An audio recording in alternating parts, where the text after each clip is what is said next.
Hey everybody, welcome to Talking Simulator. I'm Corey.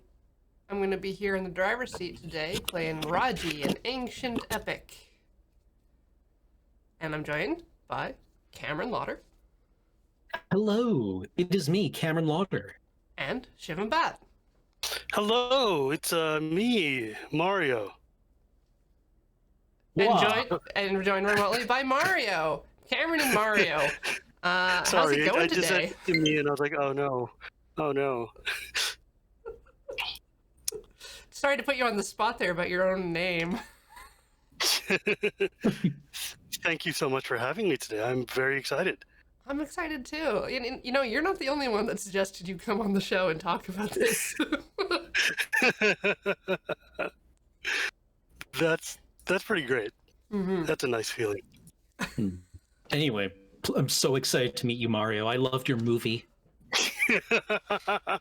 Yeah, no, I'm excited because you guys are going to learn how to pronounce my name today. It's going to be a good time. Oh no. Okay. Do you want to give us Oh no, yeah, it's Shivam, but that's okay. You said it mostly right.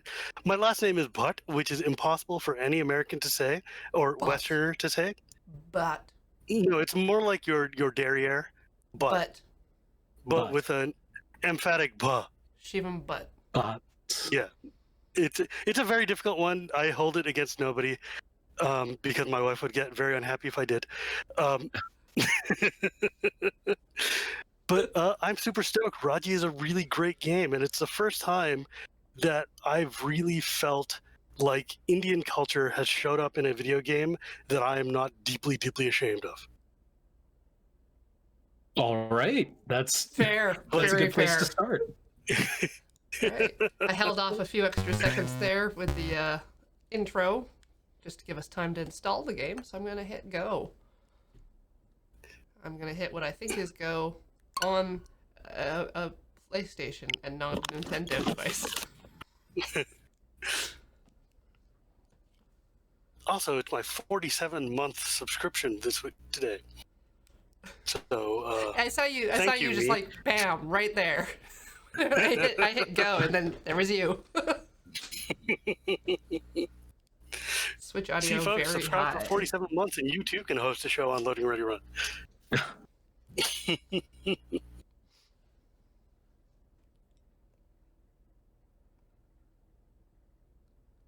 Ooh, monkeys. What are our feelings So this on loading monkeys? screen.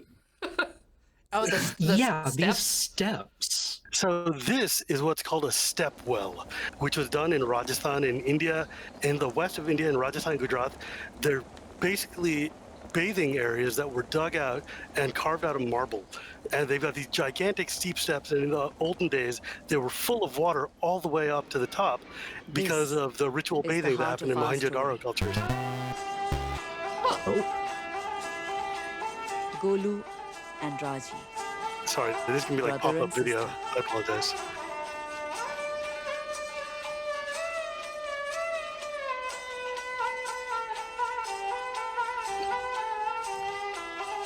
So they did a cool thing here. This is Balinese style shadow puppetry combined with Rajasthani style And this was their whole world. circus acting. This one small carnival. cool. The other performers were their friends, their only family. This was home. I honestly didn't know there was like a before their performance. puppetry Raji took her brother tradition. aside. Oh my Did you God! forget, So little brother? She when you're asked out in the rural steppes or like the rural jungles of India, and she tied a a Rakhi to lot his of the hand, religious tradition is for it through was the puppetry and feast of dancing. Raksha Bandhan. Like, see, this is where I fell in love with the game, when they had Raksha Bandhan, which is the brother and sister holiday, which is like one of the most important Although like it Hindu was a cultural feast day, holidays. And they still just had started, and they're coins like, to earn. we're not So holding Raji back. And I was walked like, on oh my tight God, I'm ropes, here. Tumbled for the crowd. So the Rajasthani kind of street performers and stuff are very, very famous. And you guys might know them because one or two of the tribes of Rajasthan left India to While Golu migrate told to his Europe puppet to tales become the of Roma people. ancient times when Oh. No kid- oh. Yeah.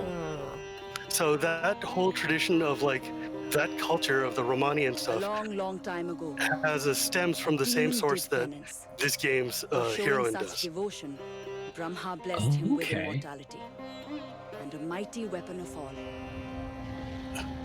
So this is a very common Hindu trope of like the demon will pray for Upon 1,000 receiving, years and God will he say, you know united what? the demons I mean, you're to an evil wage a person war. doing bad things. However, you filled all the, you know, you filled all the requirements to graduate, so I'm going to give you immortality anyways.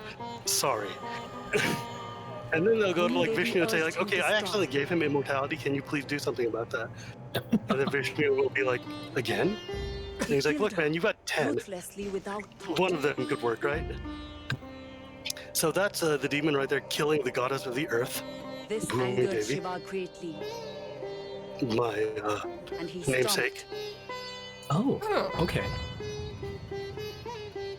dividing the continents. And the demons were forever lost. But Yeah, as he y'all are spoke, gonna the get some skies Hindu darkened, today.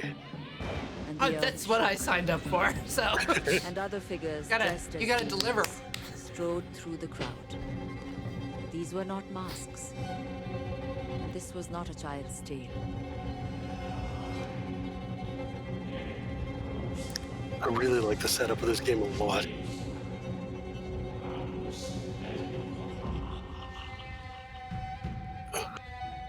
As the demons turned to slaughter, Raji tried to reach her brother. He'd been hurt, and he was scared, and she knew she must protect him. They did such a But cool in that stylistic thing, moment, taking Raji the failed. Southeast Asian Hindu So the tradition Garasura for these demons shadow took puppets. Golu from her. And it's just like, because you get this real great pop-up feel to it and this real artistic nature. And by making her a circus performer, that means in the game they can Raji. justify why she dances around like the Prince of Persia. Awake, Yeah. my Perfectly, child. yeah. Absolutely.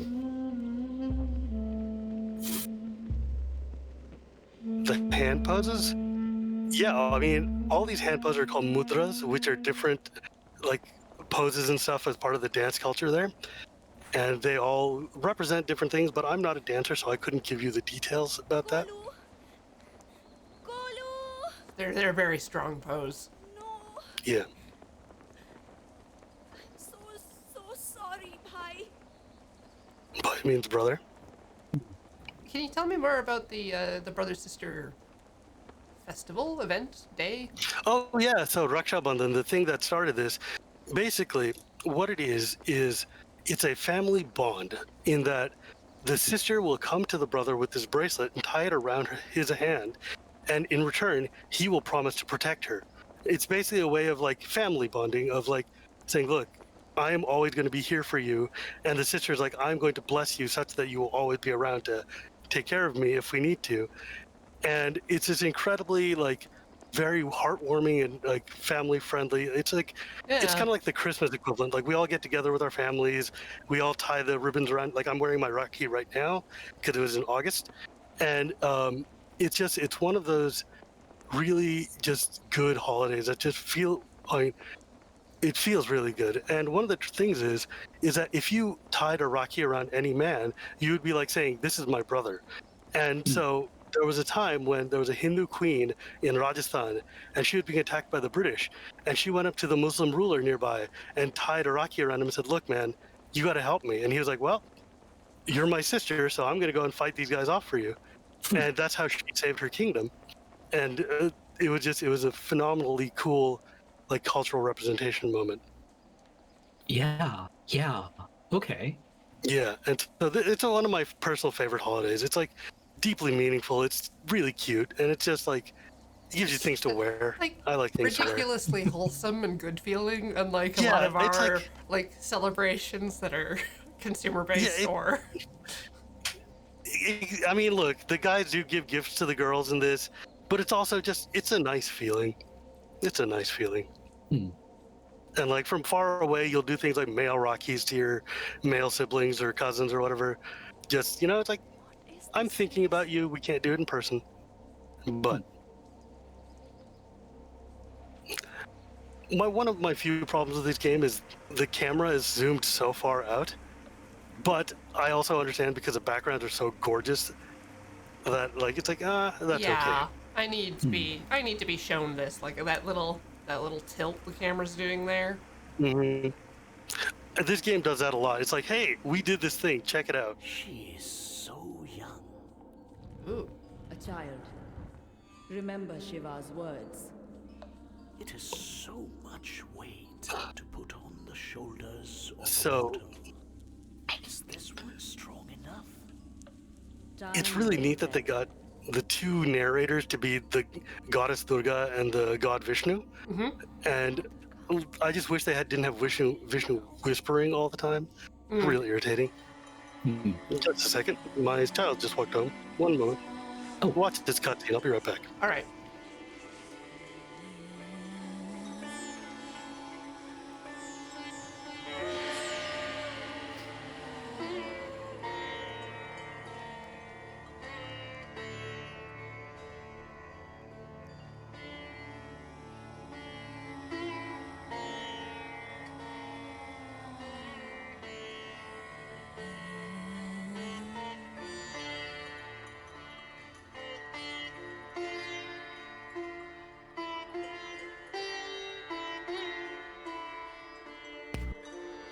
Her brother and the other children had been seized by the Gadasura.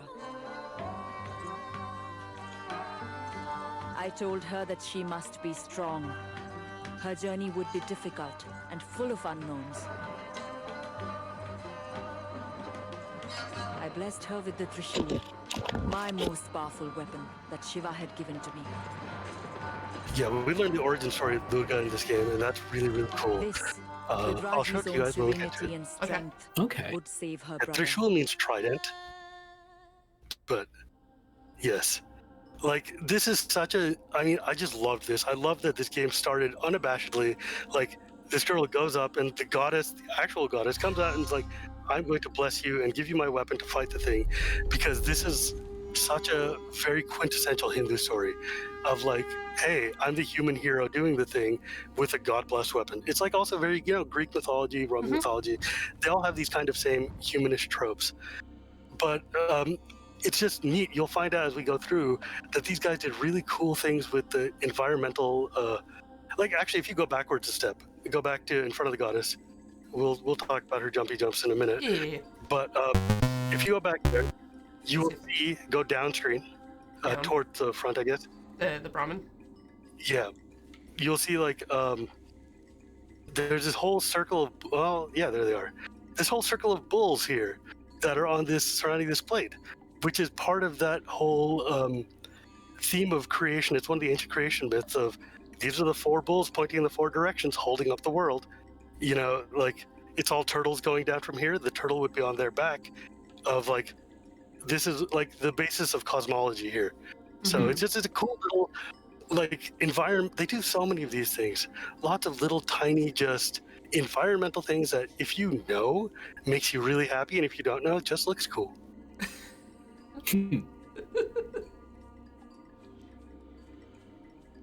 Like these guys spent a lot of time just caring about this. Serenity. Her heart rules. Also, this game reminds me of Prince of Persia 1 so much. Into a dark cave. The She leaps very Platforming and all side-based things. platforming. Yeah. This is my favorite environmental detail.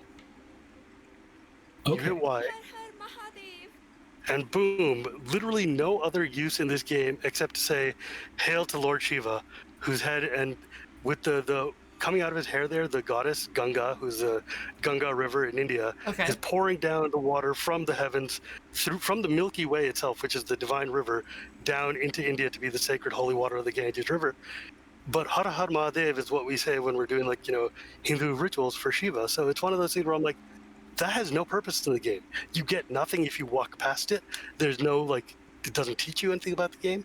It's just there to be a symbol that matters to the people who made the game and to people like me who play the game.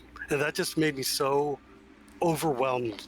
Like when I first played this game, I just like choked up because I was like, oh my God, these guys are just doing it and they don't care. And I'm so proud of them for doing that. Already given up. I was gonna say that, at least in North America, our view of India is very British influenced, like Kipling, Rudyard Kipling. Yeah. It's like, that's it. Oh, Kipling. Oh, Yes. Kipling. Many It's like- mortals would I don't think Kipling would have included any waterfalls. Our Raji has no Not- fear of heights. Not so much. Not so much. I fell on these damn jumps so many times.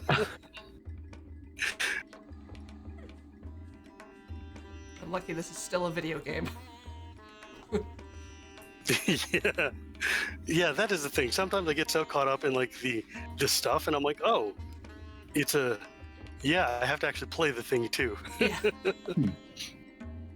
The little ghost jumping out of your body there is the tutorial teaching you what you're supposed to do, which I found incredibly helpful because there's some combat parts where you're like, oh, I am not good enough to do this on my own. And to use the skills of her childhood. It is one thing to And there's like, later on, there's also more like exploration and finding bonus things and stuff around. So is it like a big open area eventually? Or like big Not so branch? much. The game is very scripted, but there are places save like her after brother, combat that Raji you can must go face the to demons. like find secrets and bonus like level up bits.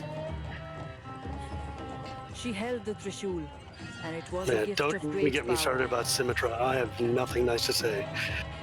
Oh, from So I'm gonna Overwatch? not- It Yeah. was blessed Yeah. by Brahma, Vishnu, And even less Shiva, about and freaking would help her stand against her terrible the foe. MMO. Not the MMO, the MOBA. That was where you play Smite, the worst. Oh. Oof. But it was Anyway. also a great responsibility. But yes, To wield it, she would need strength, courage, and belief. yeah. So Raji here is a young circus performer or street performer, basically an acrobat, and suddenly her brother's been kidnapped by demons, and the goddess has come down and given her a freaking like Trishul, and she's like, "You want me to do what with who, where? Go Like, are you crazy?" before they come back. But it's still like the game started with like just specifically the bond between her and her brother, so it's like. Yeah. And Yeah, you so said this that whole thing. the gifting of the bracelet was like a representation that the boy would protect the sister. Yeah, exactly. So there's this whole like, oh, wait, but he's my younger brother. I have to protect him. I have to help him. And so there is that inversion there. It's really cool. It's just like, Are you taking look, this is the studio's first game. This is their first time doing one of these type of things. So it's kind of like tropey. It's kind of very basic, but it's my trope. You This know? is Right, right. really solid for a first game. Like I backed this Kickstarter like 3 years ago, and then nothing happened, and then they kept going and worked at it, and they got Nintendo to publish it, and I'm like, God bless, man, well done. Yeah, like just from a technical standpoint, the animation is gorgeous. The Yeah. environment is gorgeous. Oh, and wait till you guys see like the fighting stuff. The fighting animations are fantastic. Oh, I believe we're gonna see one of those shortly. Beating of we go. a war drum. Blam. Fill your heart quicken. Oh yeah, dude, Indians love drawing flowers on things. Fight, Raji. The lotus flower is a very sacred flower in Hinduism and Buddhism and Jainism.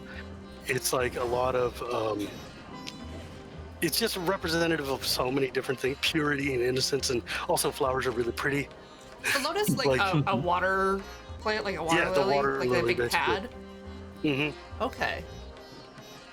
And like, basically, for instance, in the Hindu cosmology, there's the three major deities, right? Brahma, Vishnu, and Shiva. Brahma is the creator, Vishnu is the maintainer, and Shiva is the destroyer.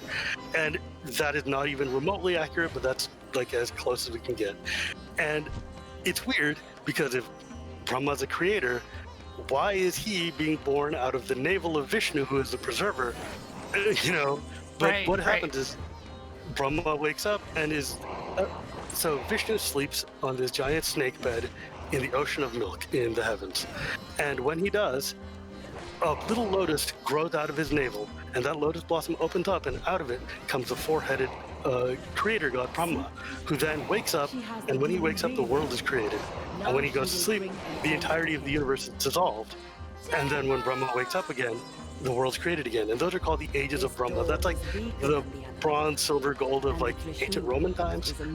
So we have that same kind of like, this is cyclical time. But why the creator of the universe who created Vishnu would be born out of Vishnu's navel is a thing that we don't ask questions about. We just let it happen. I think I'm stuck. You know, the ancients were like, you know what, man? Some things we just don't know. We're just gonna let it go. Yeah, sounds a bit like the the Christian Trinity, right? Yeah. It's three gods and one god is just don't worry about it. Yeah, don't worry about it. And the thing is, like, everybody's like, oh, look, the Vedas and stuff. But Brahma, Vishnu, and Mahesh aren't in the Vedas. They're in, like, post-Vedas. So it's a weird, like, indigenous Indian religions meet up with the Aryan people who've, migrated from the, like, steppes and fuse this really tricksy, what's going on here type of thing. And we just accept it because, you know what? There's a myth, there's the hymn in the Rig Veda, which is like, look, man, I wasn't there at the beginning of creation. You weren't there at the beginning of creation. The gods weren't there at the beginning of creation. So let's just kind of move on from there. Yeah, we can kind of elide that.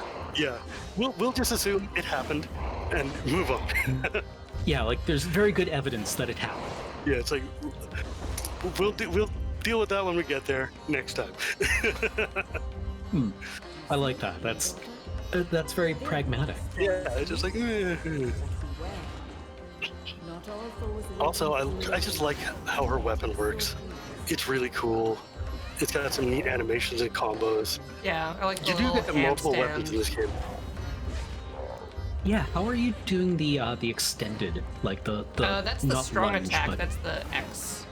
But you have to do it with. And there's one like off the trigger that you do, and X and Y make you jump and hop in weird ways.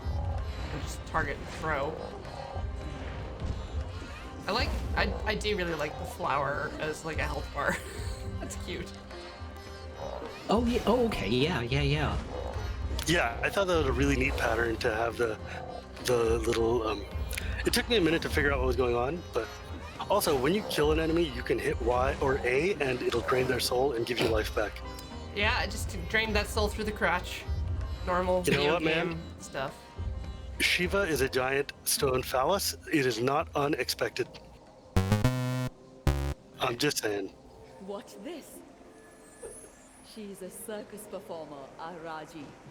See what she can do. Also, see how some of the lips here have green highlight on them for the moss or whatever? Mm-hmm. That is just a thing that you can grab onto. The traditional video game shorthand of Yes. moss grows here, so you can stand on it. Yep. Yep. Come on. No. No! That was the wrong button for sure. Don't jump down. Jump doesn't accelerate your falling. Well, I Like mean, it kind of accelerates. Yeah, see, reincarnation is real fast in this game. Come on. It doesn't tell me how to do that, and I tried the button, and That button was not the correct one. that button was not the correct one. All right. I think there's a way, I just don't remember it. I think most of the time I just kind of just jump down it. Oh, these are the cool ones, like the spinny spins. Ah! Ooh. The one problem in this game is kind of the same problem that I see in Zelda Breath of the Wild, Yep. which is poor Raji, when she comes up next to a climbing thingy, will climb it. Yep. And I'm like, no, don't climb it, don't climb it, Get out of the no. tree! I just wanted that apple.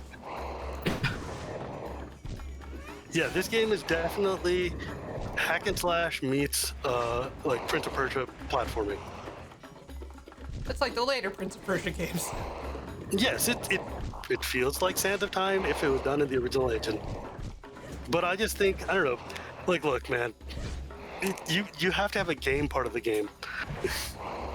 Yeah. Like, I gotta have some framework, otherwise it's just me telling you a story.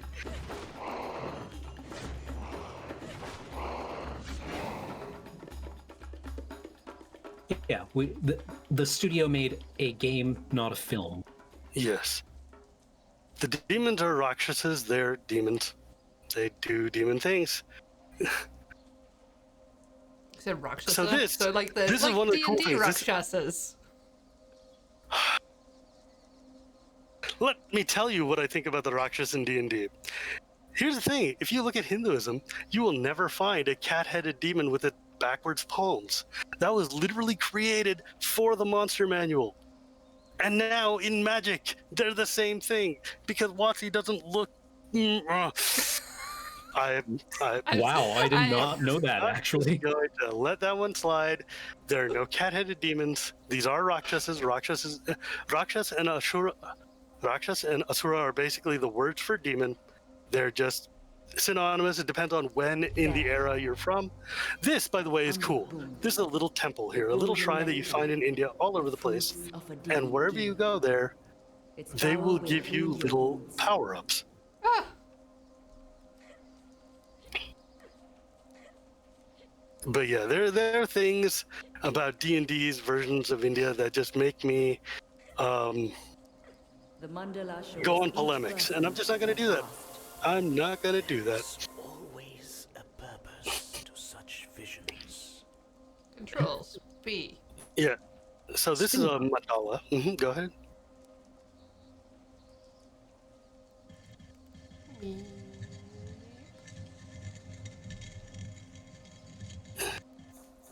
Yes, brownie points. Bakasura, Ravan, Kumbhakarna are all Rakshasas.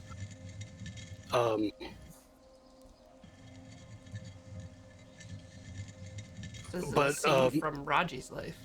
Yes. So, throughout the game, there's these little mandalas that you'll see, which are obviously the circles, and when you fix them up, they will give you a flashback or tell you a little story or something about her. I've only heard the word mandala associated with like the sand drawings. Yeah, like Tibetan Buddhism and got it from the same place India did, aka India. But mandala is just like it's a circle, it's a pattern, and like in Indian culture, you'll see them drawn out a lot for like goddess worship ceremonies or for other things like that. And just a second. It's fine, I have to flip backwards off this wall.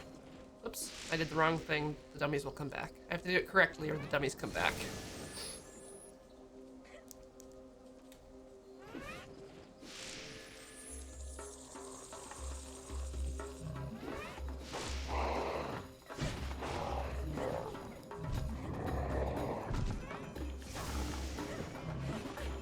Come on. Jumpy jump. Whoa.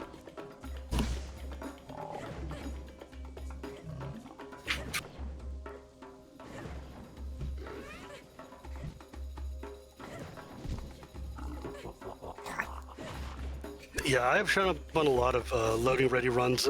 I think I'm one of the most common non-Canadian guests to appear on this channel regularly.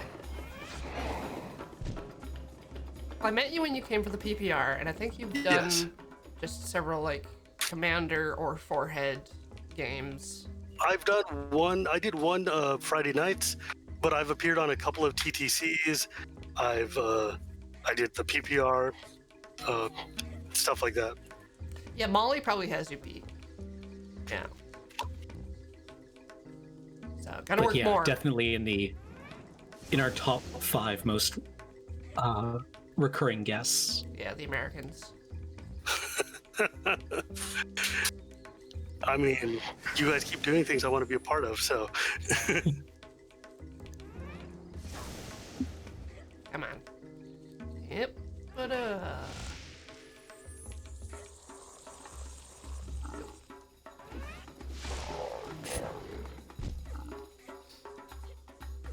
come on.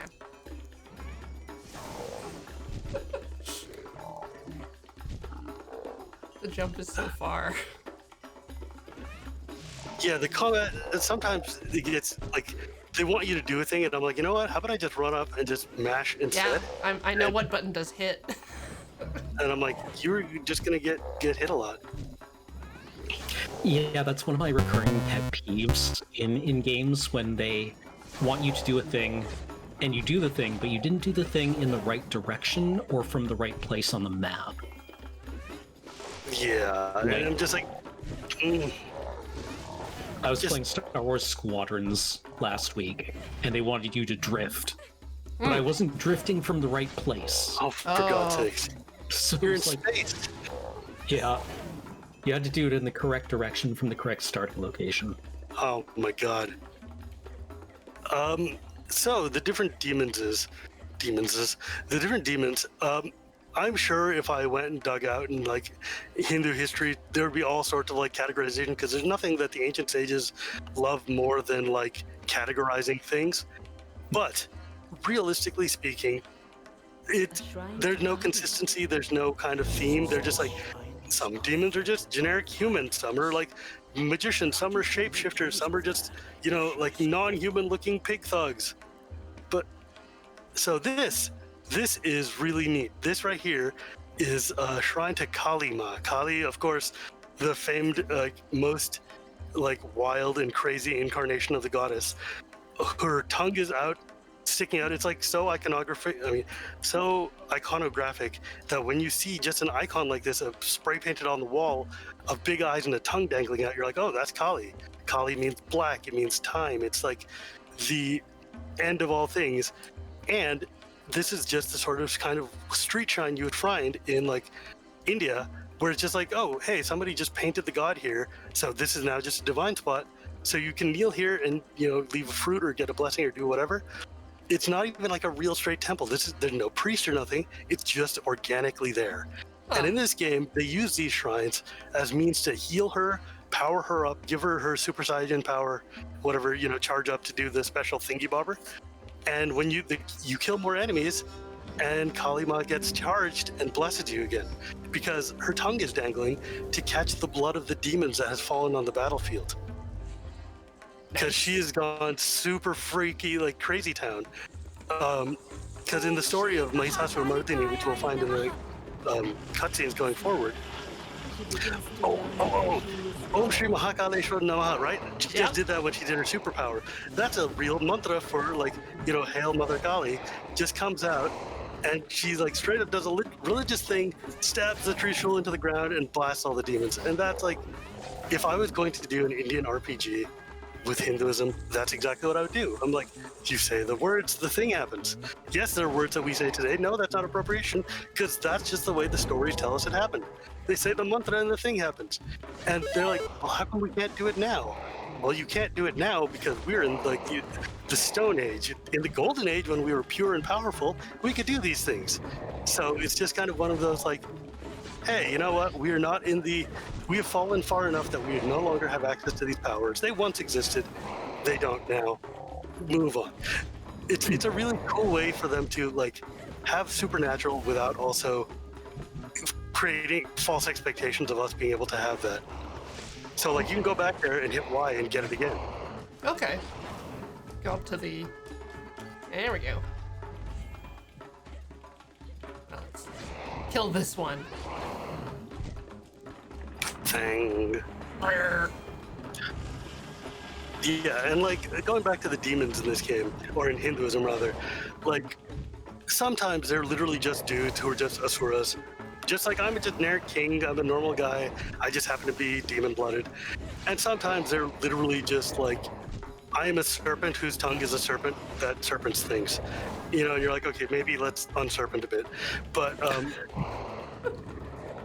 like, they're like, oh, I'm magicians and I can, do like shape-shifty powers and stuff. But really, it's just whatever the author needed for the story. They don't particularly worry about this demon versus that demon. It's just demons. Deal. Okay.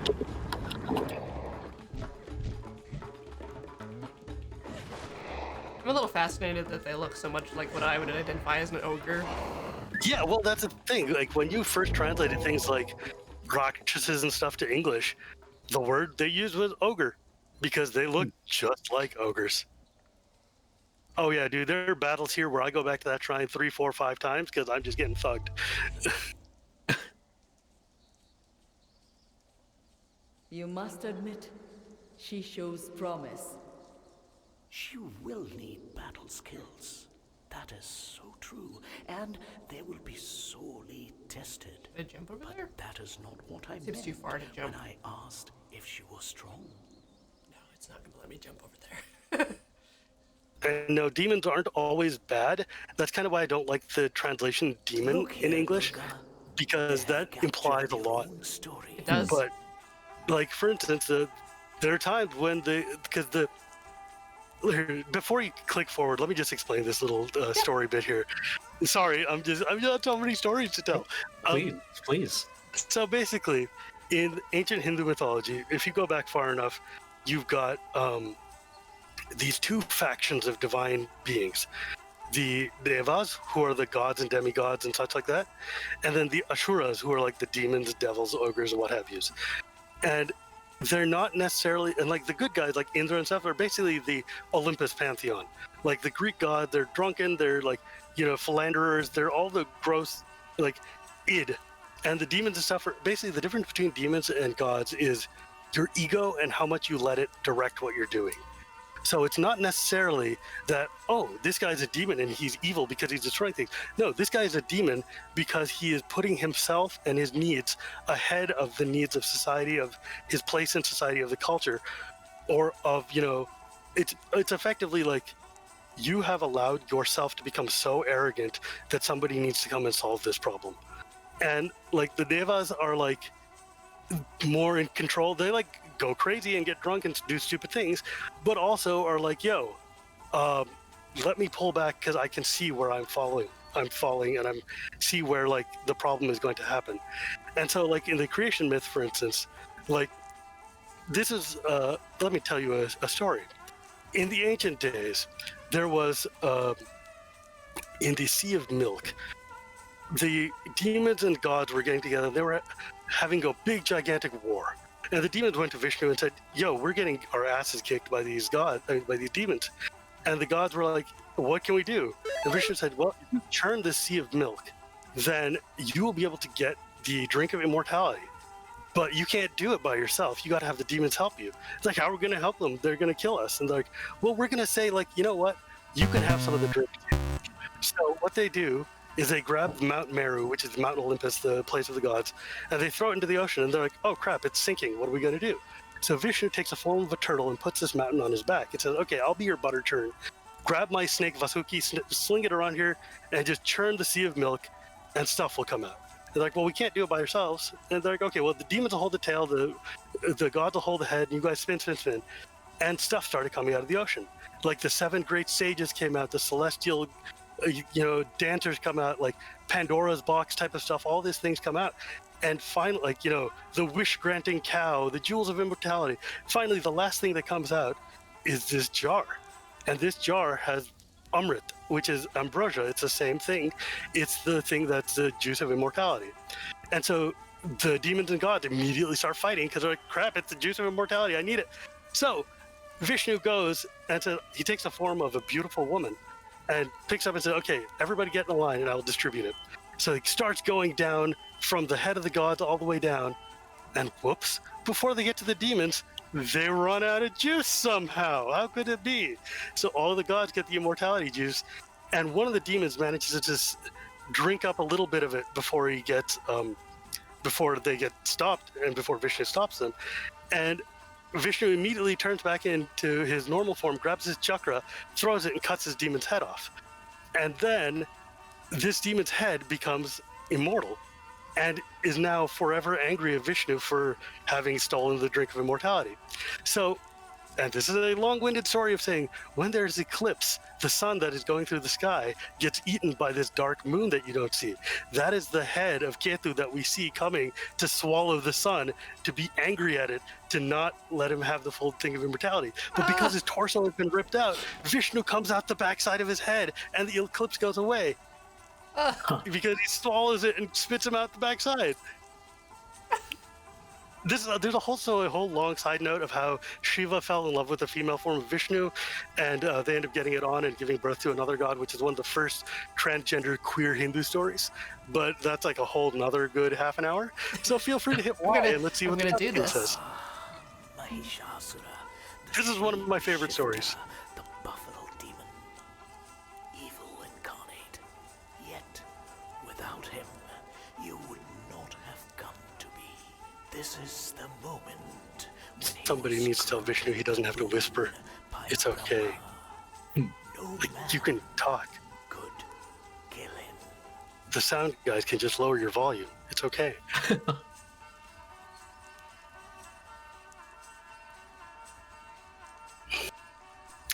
Well, I'm not going to get into the story of the Ramayan, but Ravan Brownie Points was a demon to begin with. He was just a Brahmin demon. So, because even the demons had the caste system, because why not? Yeah. As above, so below. There we go. Here, Mahishasura seized the heavens. So, Defeating Mahishasura is one of my favorite stories, and I wrote it up because the Navratri holiday is coming up at the end of this week. Navratri is the 9-day goddess festival, which is fitting to have this game here. And so Mahishasura is, Mahisa means buffalo, and Asura means demon. So this is a buffalo-headed demon. Mahishasura, half of him turns into a buffalo, and so he's a wild and crazy, psycho, egotistical man who wishes upon Brahma. In the last scene we saw, he asked Brahma to give him immortality. But this is the olden days, and what he says is, may no man or demon hurt me. And so Brahma's like, no man or demon shall hurt you. But he said man. He did not say human. And so the gods get together and they channel all of their energy and they create this woman, Durga, who is like the goddess, the goddess, the essence of all the energy of all things. And then they give her all of her weapons, which is why in the beginning she had 55 arms and like a whole million set of weapons, and she rides on this crazy tiger, and she goes out there, a little girl with a trishul and a tiger, and says, hey buddy, remember me? No, you don't, do you? But guess what? You forgot about women, so you are going to die because you are a bullheaded, egotistical man. And it's delightful. It's a That super is really feminist, fun. just like murder story. On one side, array the armies of demons, thousands and millions of them strong. On the other, a woman and a tiger. 10 minutes later, a woman and a tiger. your birth, Durga. The Devas knew it was their only chance There we go. to create a being capable of destroying their foe. This is where all the gods get together and do their Genki Dama. Focused And into one the Devi in the body middle sits there, puts her hands up, with and the energy just comes in. weapons. Just all the weapons and Mm-hmm. power. His thoughts were.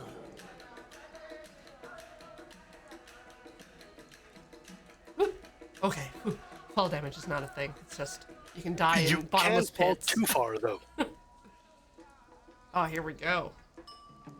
You forced him back. I remember it well. You on a lion's back, leading the battle. So in Western India, Durga is Amba rides a tiger. In Eastern India, Durga rides a lion. It's just, she changes based on the neighborhood. Okay. Forced to take his My mother goddess has a cock, and by that I mean a rooster. And I'm just like, really? Really? That's the best we could get? A rooster? Like, No, other no people get lie. like other people get alligators and lions and no, my goddess gets a rooster. That's fine. That's fine. I'm okay with this. So basically, every family has their own like mother goddess. Every village has their own mother goddess, and they're all like. There's a temple in India, which is my family's ancestral temple, where my entire lineage goes back once in a while to pray and honor. And so it's one of those things where there was a long time ago in like one of the great sages, Shankaracharya, went around and realized that like in all of India, north, south, east, west, there are like 6 archetypal gods. The goddess, the sun god, Ganesha, the elephant-headed god, Shiva, and Vishnu. And he was like, okay, and then Murugan, the war god, Skanda. And they're like, okay, look, every god that you guys have, all 330,000 or whatever, can fit in one of these 6 categories. So pick one and let's just go from there. And so all these goddesses kind of got elided into one. But it's really cool because it's this whole story tells of like her birth, death, and the stages of a woman's life as goddess, and it's really fascinating. I don't know. I like it a lot. Killing blow struck with the trishul in your hand. There was no And this is telling us how we have the weapon that's being Yes. shown in this story. This is also telling you why Durga has a weapon, and this is for all of you people who don't know the Mahishasura story. light in your eyes, determination on your brow. Also, I like that they got real Indian voice actors to do this, Had made because and they I say knew words then in Indian English. change you would bring to our world. Like sometimes they just put From evil emphasis on syllables that you're just like, I didn't see that one coming. I don't know what to do with that, but okay. Yeah, I did not see brow as bro, but now it's bro. God bless. I do not have a streaming channel. I don't have time for that. I have a kid, man, and a job. And my job is an unfun job that involves desk things. Ugh. So, do Yeah. the voice actors have any like a regional accent or anything that might? Yeah, be they speak Indian inflected Hindi. It Okay. seems like.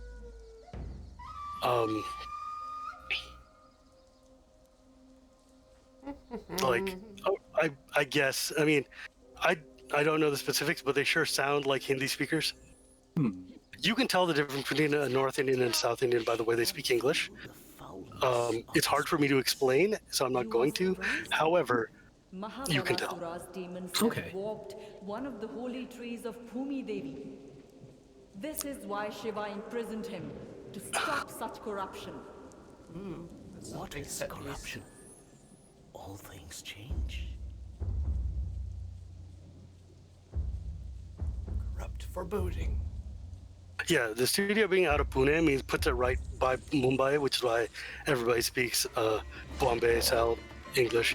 That's also probably where they got the voice actors from, you know, Bollywood and things like that. Good old spitting demon here. He spits, he deems. This guy just ruins my life all the time. Let me do the spinning thing. Let me do the spinning thing. Come on. You do get a bow and arrow eventually, which is much nicer. Ah! Hate spitty demon. This guy's not my friend. Also, homie, how much bile do you have in there? Like antacids, I'm telling you. Unlimited bile. Ah! I mean, I escaped Hades today. I'm pretty sure I can do this.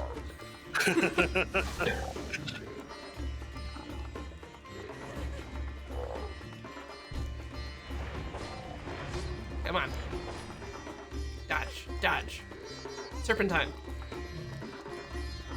Yeah, Raji, for all of her flips and flippiness, gets her butt whipped quite a bit. Or at least when I play, because I'm not so good at the play. And yeah, the music is definitely generic North Indian sitar tabla. You can tell it's a sitar because of the metal kind of twang on the strings. And I don't mean metal as in like throwing up the horns metal, but as in like There's metal strings. the other stringed instruments are made out of gut, so they have a softer, fleshier tone, Right. as yes, opposed to like the clang. Twangy. Yes, Yeah. Do I have the another music one? of this game was I made do by a have one of European. these.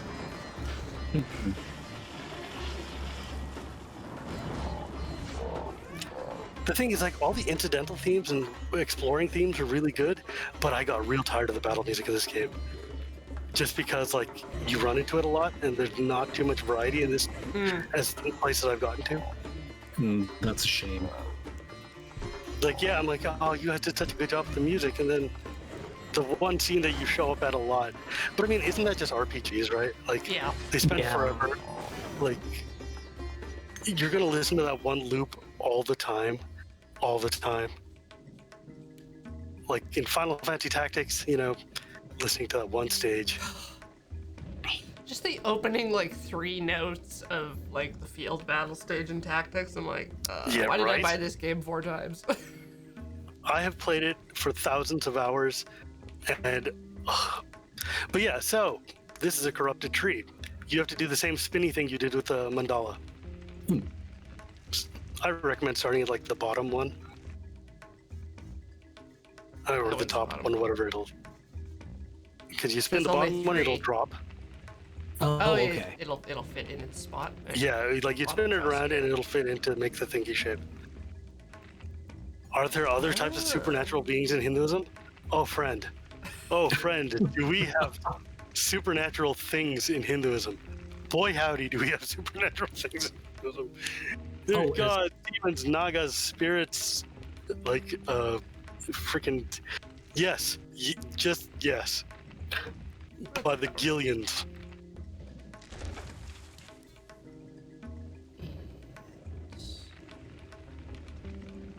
See those upper teeth. Oh, as you get closer, the statues and the structure on the left side of the screen get more Built. Oh, I Yeah. didn't see that. I was focusing on making the shapes match. Yeah, like I enjoyed that because when I was messing around with the like the spinny things, like once I saw that, I was like, oh, let me undo this and watch them all just break again. It's funny.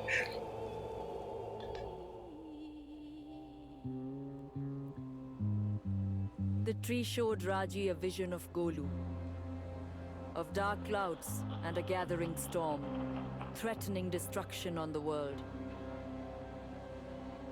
And behind it all, a being of great power and malice.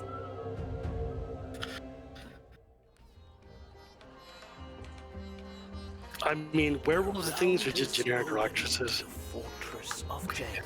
Things that shapeshift into other things. Strong, Durga. She is. I hope she is strong enough to bear what she finds inside.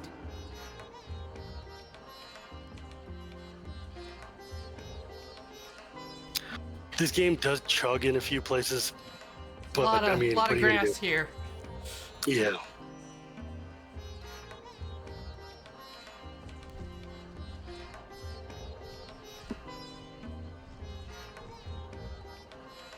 Cute little touch.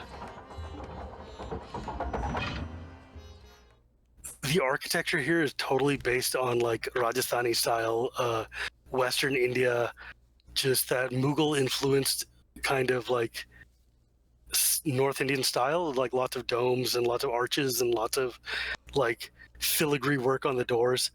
And when you look, like, because if you look at South Indian and older architecture and stuff, it's lots of squares and stones and lots of very stiff-looking buildings. So Yeah. when you see this kind of fluid, spinny spin stuff, it's very Northern. Muslim influenced. Okay. Oh, yeah, that makes Okay. sense. Yeah. The fortress will be a challenge for her. Like, look at all these little archways that you see in the windows here, and I think I'm like Mahabala's pointing at things, and my dreams camera's not on, so you guys can't see what I'm talking about. I apologize. Sorry, I'm totally taking over your stream. I No, apologize. no, What? you, This is what you're here for? Oh, I really like the wind effect here. Yeah. It's like you're high up and her Chenya Jordy is just like blowing. It's cool. Do it, Rockapella. Yes, that is a Rockapella. jump. Oh, God. That is a runny jump. Learn how to run. Okay. Or just step back far enough. Like that. Where it put me. Literal Prince of Persia right there. Narrower focus, Durga. If Mahabalasura triumphs here, Come on. then My what wife poked in and was like, difference would it make if how long are you doing this? I'm like, oh, a couple of hours. And she just had a look on her face like, oh. that some things are beyond the ability of mortals to effect? Well, it is time for us to take a break. But we need to Oh, step yes. away, converse with the wife a little, refill some fluids. Yes, let's stop Stretch and a take a little. break. Once per hour. All right. And yes, if you have any questions about Hinduism or anything, please hit me up on the Twitters. I am always here. Yep. But I'll in be the right back. the going live tweet, I included Shivam's Yeah, I saw that. thingaming. All right, BRB. commercial.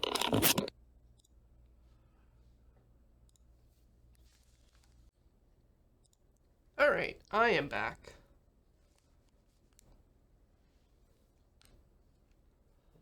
Oh.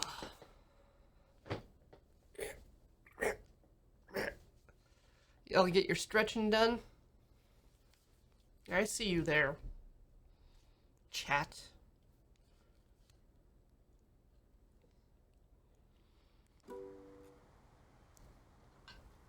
I really wish I could rotate the camera. Like, I understand that that would increase their modeling budget by, like, double, but...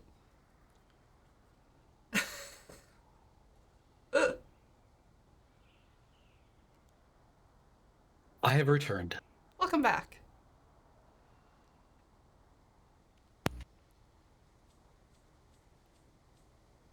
Ooh. Ponytail. The full fix. game has been on Switch for for like a month or two now. I think it comes out on Steam in like a couple days. Oh, wow. It's pretty soon. All right, let us continue. All right. Uh-oh. No. No, I broke it. It's been here for hundreds of years and I broke it. Actually, Where do you go back to the pause menu for a second, though. wanted to... Ah! So, go to the options there. Oops. Not because, oops. Uh-huh. Yes, which? And go to the controls. Not because there's any real need to. I just really like the filigree work they did on the Switch controller. Yes. I would buy those paddles. Yes. I would too. I just thought I was like, damn. My son's like, Papa, why can't we have those controllers? I'm like, why can't we? Why Yeah, can't why can't we? Because they look Nintendo. sick. They look so cool. Anyways, that's all. There's It's like no real. the most we ever get is like the Zelda version, which has a Yeah. little swirly. But like, look at that. It's just like beautiful. It's Oh, just the incidental details they put in this game make me just unbearably happy. yeah. And like you'll see later when you get to the scenes where you get to change weapons and get more power-ups and stuff for your attacks, like that menu is gorgeous. It has no business being gorgeous. Also, props for the sliding down the cool silk hanging thing. That's a very pirate move. I appreciate. Uh-huh.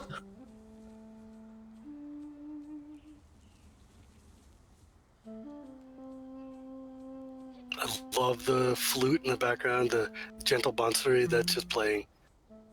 No, this game doesn't have any This game's got like every non-English option, like Spanish and Portuguese and German. No Indian languages, but that's also Really? because it would be, yeah. It makes sense though because it would be really impractical and possibly socially problematic. India's got 28 languages. How do you preference one over the other? 28 official languages and 150 unofficial ones, and there's also a lot of politics surrounding the fact that Hindi, as like being used by the Hindu nationalists as like the North Indian language of choice, the language of the country is Hindi, and all the South Indian people who don't speak Indo-European languages but speak a Dravidian family of languages are like, no, we don't speak Hindi, we speak English. We speak Tamil and Telugu and Kannada and English. If you want to talk to us, we talk in English because that's the neutral third-party language that we can all share. And the Hindi speakers in the North are like, but India is truly Hindi. It's a whole political thing, and probably for the best that they didn't do it. Plus, everybody who would have a Switch in India almost certainly speaks English anyways. Fair. Wake. And here, Raji pulls a Buddha and discovers what death means. And the pumpkin-headed guy just kind of falls over.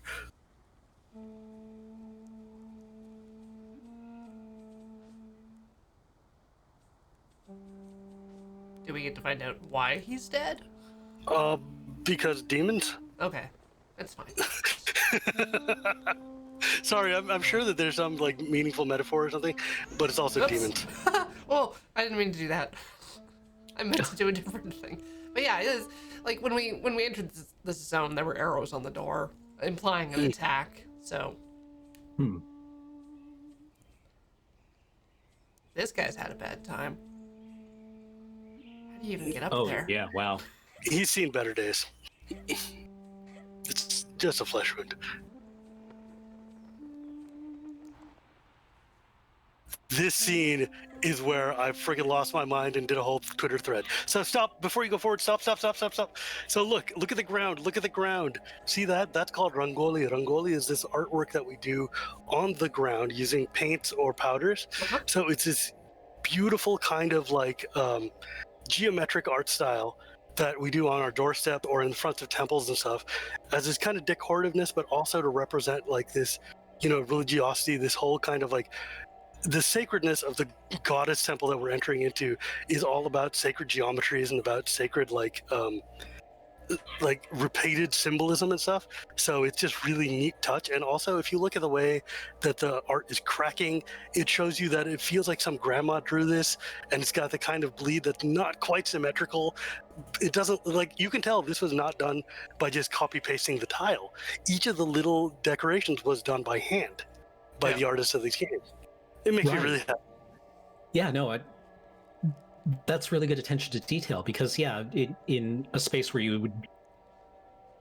the expectation is like a sacred geometry and symmetry, that it has fading and walking. Yeah, but it has 8 leaves. We'll just draw one coordinate and stamp it down. Exactly. Yeah, we're using computers. It could be perfect. Yeah, it could be perfect, but it's not. Deliberately so. And it's deliberately not. And so if you go up that way, on screen up, they have they built a Navadurga shrine, and I cannot tell you how much that's meant to me.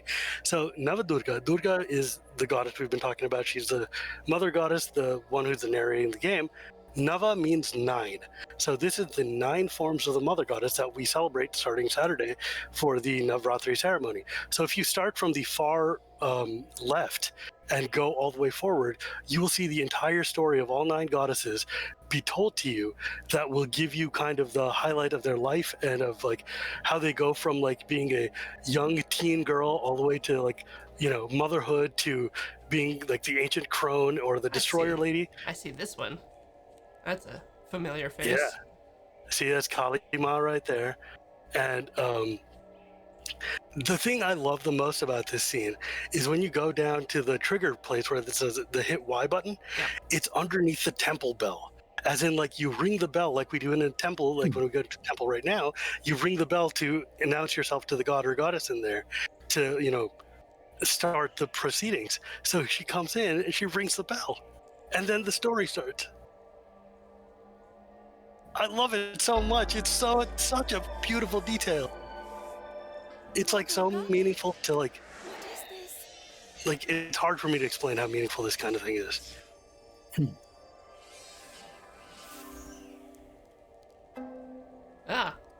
Orbs. So now you have gotten the cool weapon ability bonuses. So you have a choice of 3 different like kind of thingies to do with your weapons. Mm-hmm. First off, so you see that in the middle there's the 3 glowing heads in the peacock thingy. Yeah. Those 3 are the different weapons you get. You only have the one right now, the Trishul. And then at the bottom, there's these 3 different abilities you can tie up to your thing. Love chain lightning. Is electricity significant at all, No. or they just chose to? I mean, thunderbolts and stuff kind of are, but it's just only in the sense of like, ooh, it's thunder. Yeah. But no, this is game. Game doing game things. All right. How do I get out of here? It's a little Diablo-esque. Assign. Okay. Switch between god weapons. Okay. Also, I love the paisley motif. The whole just like this screen could have looked like anything, but now you'll see all 9 of them have been lit up, so that if you want to, you can go and check out the stories of them. Oh, and there's even like little interaction points. Yeah. How I remember that day when you stepped into the fire, and then your rebirth as Parvati, daughter of the mountain. All nature is yours, and all our powers rest within you. Peacocks are all over the place in India, and the thunderbolt is kind of like Indra's thing, but it's just it's like Indra's like Zeus, basically the direct analog to Zeus. So each of the 9 days of Navratri picks one of these goddesses and tells you her story. So they're all there. It's very cool. Should I move on? Yeah, you can. All right. let people experience that for themselves. Yes, we don't need to drag that one on. Yeah, especially now with There's one- combat. Very important combat happening. Well, you just got chain lightning, right? So Yeah. you gotta be able to do the zappy zap thing. A peacock feather by itself kind of represents Krishna because he got that in his hair. But peacocks are just kind of like, they're beautiful birds. They're all over the place in India. So they use them as peacock motifs. It's just decoration that's very pretty. Did you ever see them when you visited here? Did I ever see peacocks? Yeah. Oh, all the time. And when I was growing up in San Jose, California, one of our neighbors had an illegal peacock. They used to, in the morning, escape their house and would climb up on the roofs and shit on my window. I can't tell you how terrifying it is to wake up at 7:30 in the morning to have a gigantic peacock on your second floor roof poking at your window, staring in, and then pooping, looking square in the eyes, saying, you know, you can't do anything about this. I am a gigantic peacock, and I am going to poop on this window. I meant And when I'm you, just were, like, when why you were are you here, here? when you were in Victoria here, we have a few that like wander around the park. Yeah, The local bird. If you, the rite of passage in Victoria is that when you move near Beacon Hill Park, you, on your first morning, you call the police because you're pretty sure you're listening to someone being murdered. Yeah. Because the peacocks are just like, They're horrible. They're just horrible. I mean, they're gorgeous birds, but by God, shut up. yeah. They start at 5 a.m. and go until they run out of food. Not see the demon's will, nor the twisted mystic It who almost makes me wonder if we have so many peacock feathers and stuff because they're just the damn things. knows the Balasura plans now.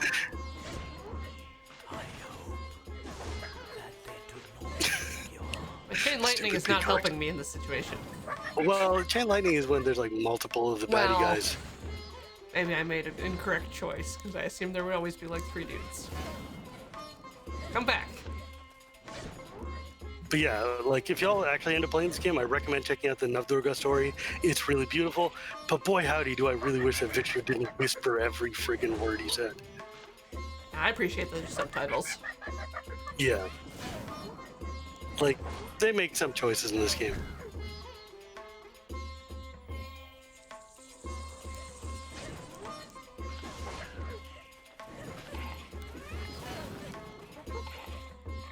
Oh, come on.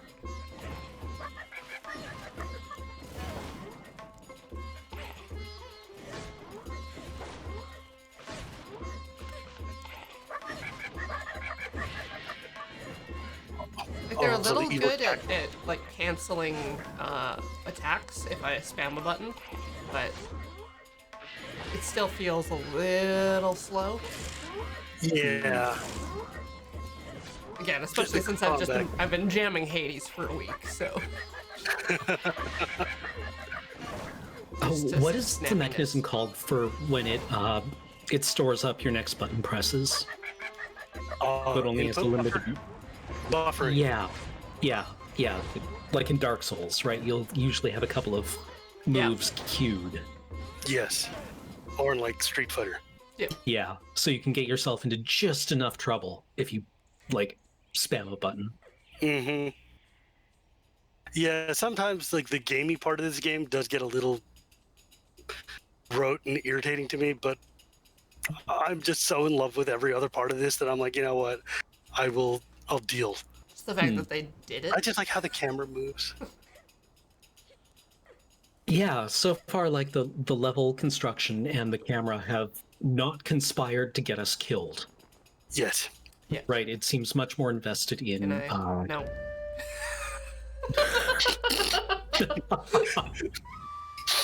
Ah!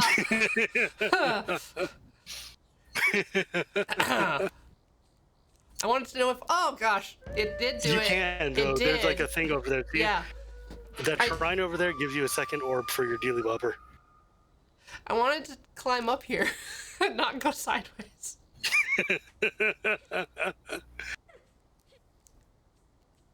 Come on, line up. There we go. I made that jump the first time and just ate it, and I was like, that was unfortunate.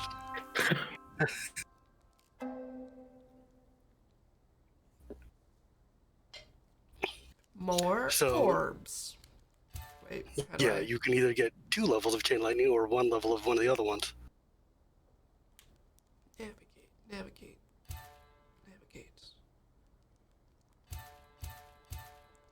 I really do not understand this interface. There we go. Now it's Yeah, the highlighted. interface is a little pixie bixie, but and you can also go back and change that. I believe from like the menu. Mm-hmm. I think you can go and reorder what orbs you have where. Yeah. Looks like you can add and remove it anytime. Hmm. You. Oh. You got to do the runny jumpy.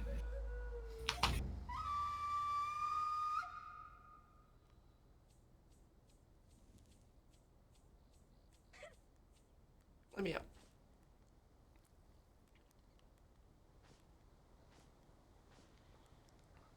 Okay. Run. Boy, Jump. howdy, am I glad you're playing this, 'cause I would not be able to tell stories. Okay, and so that's definitely not running. I definitely did not succeed at running there. This is the major advantage of paired streaming, where one person is able to talk and another person is able to focus on playing the game. Because, man, I suck at this game. Okay. Like the unspoken rule of streaming is you were at like 60% capacity while streaming on a good day. It really doesn't feel like I can go any faster than I am. So I have to actually contact the wall and jump up. At least they kindly like bring you back like almost immediately. Oh yeah, if there was a boss run here, that would suck. Come on. So much upper body strength. Look, man, have you seen street performers? Those guys can do things. No, I haven't actually. Oh well, they definitely can flip and jump and flippy jumpy. All I see is jugglers at the fringe. I was once able to watch my older cousin, who danced in the National Ballet, Guys with me. at work, and he was spectacular. Yeah, it's real good. Stabby stabs. Yep.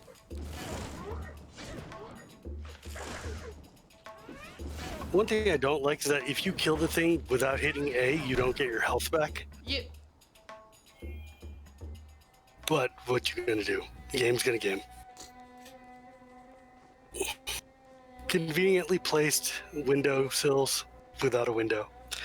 You see them all the time in India because sometimes they just get lazy and don't actually put the window in. But they're like, yeah, it needs something. We were contracted for 5 days, and you know what? It's 5 o'clock on the 5th day, so My God, see ya.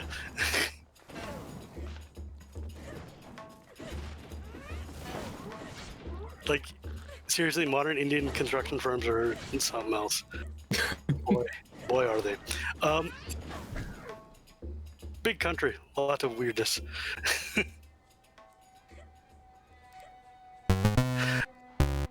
But the thing is, like, it just makes me real happy because, like, Indian towns and stuff really, I mean, Indian towns and castles and cities and things really are built like this with big, broad, wide pavilions and rooftops. So, for instance, during the kite flying festival that happens in January, in my town of Baroda, I can go jumping from roof to roof the way that Aladdin does in Agrabah in the movie without actually touching the ground. It is Whoa. nuts. It is so that's cool. super cool. It is hella cool. Like, you can just go to your neighbor's house, buy a rooftop, and everybody's rooftop would have giant speaker systems burning, and they're flying kites on top because it's a combat kite festival, right? So, all the kites. Have you heard of the kite festival in India? No. Only as the kite festival in India. So Only by basically, name. in the early February, in the beginning of winter, or like near the end of winter time, they have the kite festival where you've got these little paper kites that are made out of like tissue paper, and they're like super thin, and they've got little just like sticks that they hold them together with that are made out of super cheap kind of like branches of wood or whatever. And the kite strings are basically thick twine that has been dipped in shards of broken, like Yep. broken glass powder and paint, so that when you tie them to your kite and you're flying them, you can swing them around somebody else's kite, jerk your string, and slice their kite off. And then you get, if the kite falls to you, you can just take it and lo, you have a new kite. So you guys are sitting there flying all these kites. You got piles and piles of them, and you're just collecting them from your neighbors and friends. You have combats. You have like all sorts of things like that. And it's just, and they'll make paper mache air balloons that are like just, you can light them on fire and they fly up. And then everybody's rocking music and serving food, and you're jumping from rooftop to rooftop. And it's basically, you look in the sky and there's tens of thousands of kites in the air. That sounds unspeakably rad. It is Yeah. literally the best holiday. I would be so good at that holiday. Like, Well, it probably is- not, but I would love to. Oh, Do that. I mean, See there's so that. much, like, my Yeah. dad was telling me stories of how, like, as a kid, he would, like, you know, be swinging. So imagine Agrabah or something, like a Yeah. 6-story tall rooftop with, like, a veranda on top. And he was, like, leaning over the edge with his kite string, trying to jank someone else's kite, and would fall into the alleyway and, like, break his leg or something. Oh, no. Idiot. And he's just like, you know what, though? Combat kites. So, yeah. It's a thing that my state of Gujarat is really super known for, so it's hella fun. It's like just it's so cool. And then like I come over here into the States and we're like, we're gonna fly some kites, and they're like, these kites are big, complex, giganto, slow things, and their whole point is just to sit there and be kitesy kites, and it's like, well, I guess that's a kite, sure. You gotta wait till fireworks, and then you can shoot fireworks at each other. Yeah, but we can do shooting fireworks and have combat kites on the same day because India loves them some fireworks.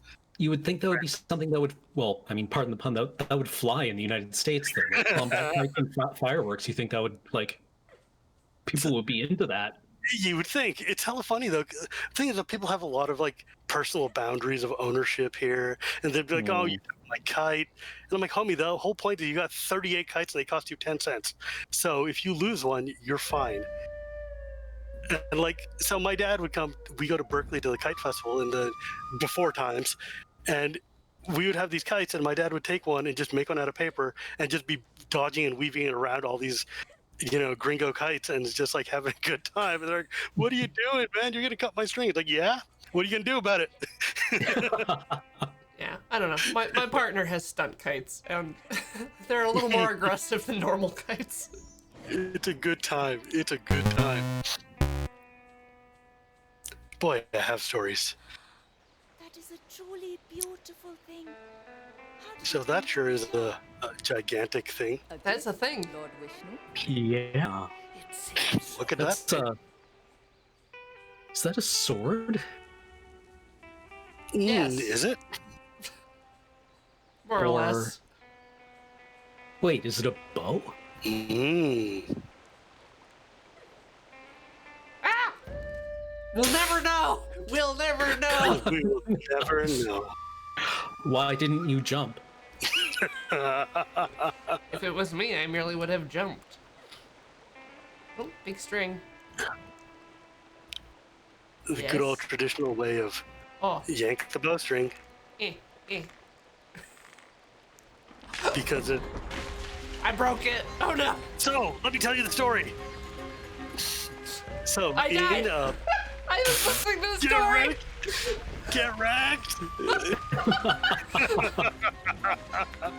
Oh, So go ahead. in the Ramayana, in the famous story of the Lord Ram, with the most one of the most important gods of India, he is going to this other city to meet this, to get married. There's this girl there, Sita, he's going to get married to.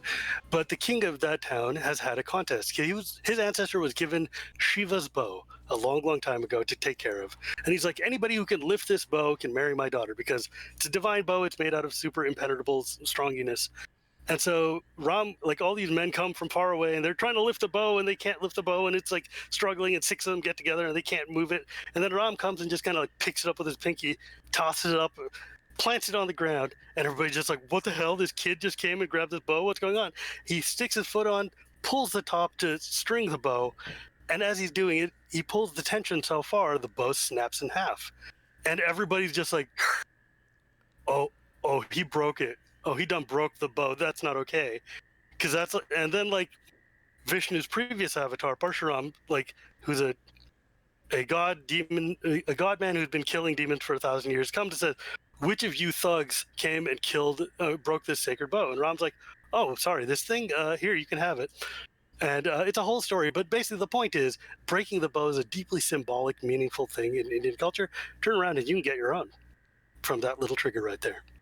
Bam. This is a marvel.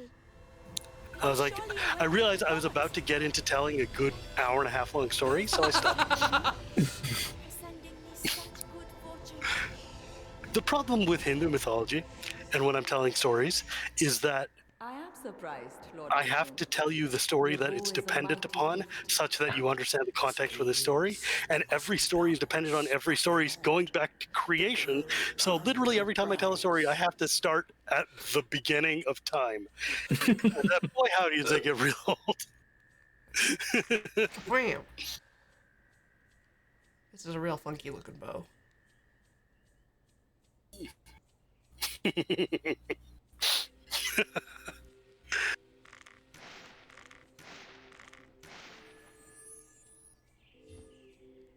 Whoop. No. Yes, this is how bows do. Yes. I know this from bows. She does things with this bow that are maybe less, maybe not practical. But there are some really cool things you can do, like later on you can hold the trigger and hit Y to send out this kind of like targeted rain of arrows like at this location, sort of like in StarCraft. You remember calling down a nuclear weapon with the Ghost character? Yes. She can sort of do that, where like you send this circle out to a distance, pull the trigger, and then like a second later it'll just come and like nuke it. But the problem is these melee guys just come up, and I'm like, I want to shoot you with the damn bow, but No, let me heal from you. I do like the death animations though. My fondest memory of playing StarCraft was actually a nuclear strike from a ghost. Playing multiplayer at a LAN party and just hearing somebody like hearing a bunch of those laser designated things, and then the computer being like nuclear launched, and then if you look player up on the balcony there is Home Bucket, and now his friend. Ew. Who would also like Mr. Vomit Man. Ew. Come on. No! You're supposed to stay up there. This is my ground area. Like the chain lightning has stayed. Come on. My words are back to nuclear weapons. I finished Sid Meier's memoir today. Really, really good read. Oh. What's it called? Sid Meier's memoir. All right then. Of course. Because what else are you gonna call it? Yeah, no, that's fair. That is. But it's fantastic, and he's really humble and talks all about his design mistakes and successes and lessons. And I'm like, wow, what a gentle book. Like it's real nice. I didn't know that.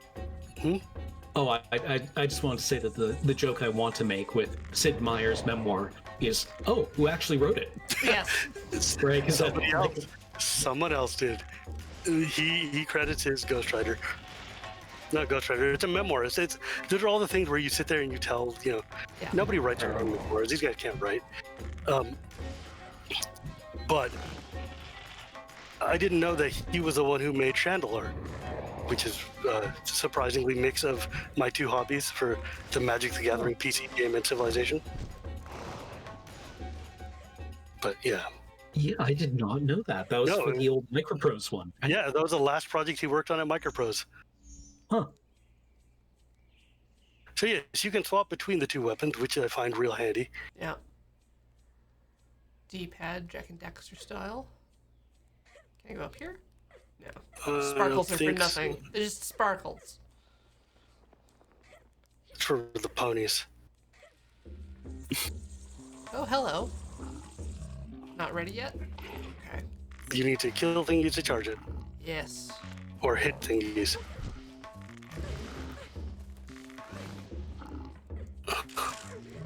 See it charging. Charging my laser, perhaps? Yes, exactly. Yes. There we go. Also, Raji's nuke with the weapon here is actually really cool. I like that one a lot. I just shot you point blank with this bow. Go on, go get it. Oh, eat it. Yum. Blork. Look, man, I'm almost 40. I'm allowed to have old memes, okay?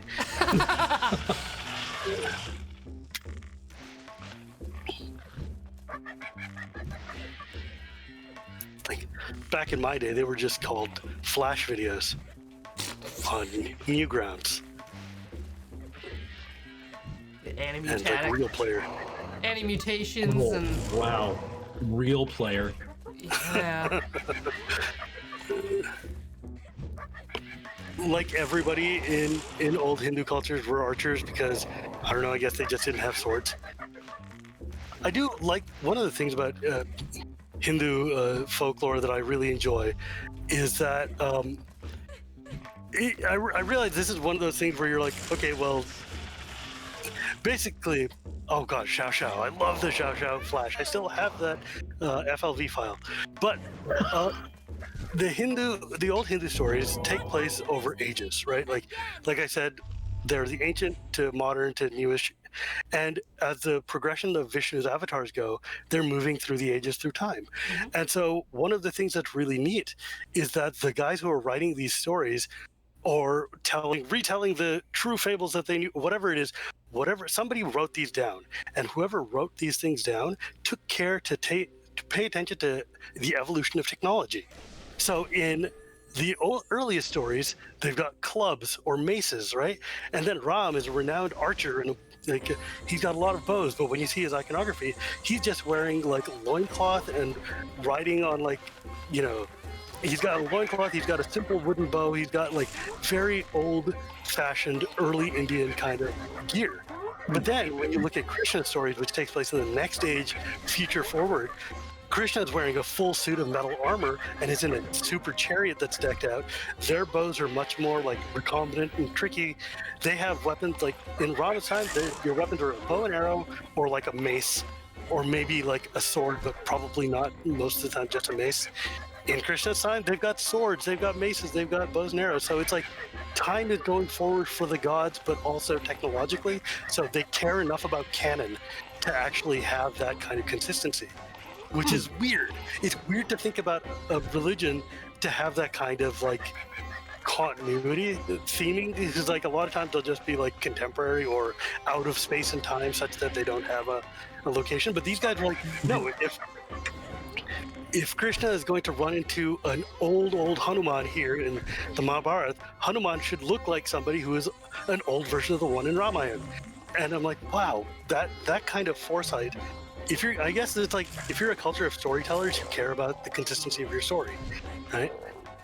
And so these stories used to be told over the course of 9 days in the story that Raji would have come from, like in Rajasthan and stuff, they've got these style of storytelling where they will take this big painting, and on this painting, let's say it's about maybe 7 meters or something long, Right.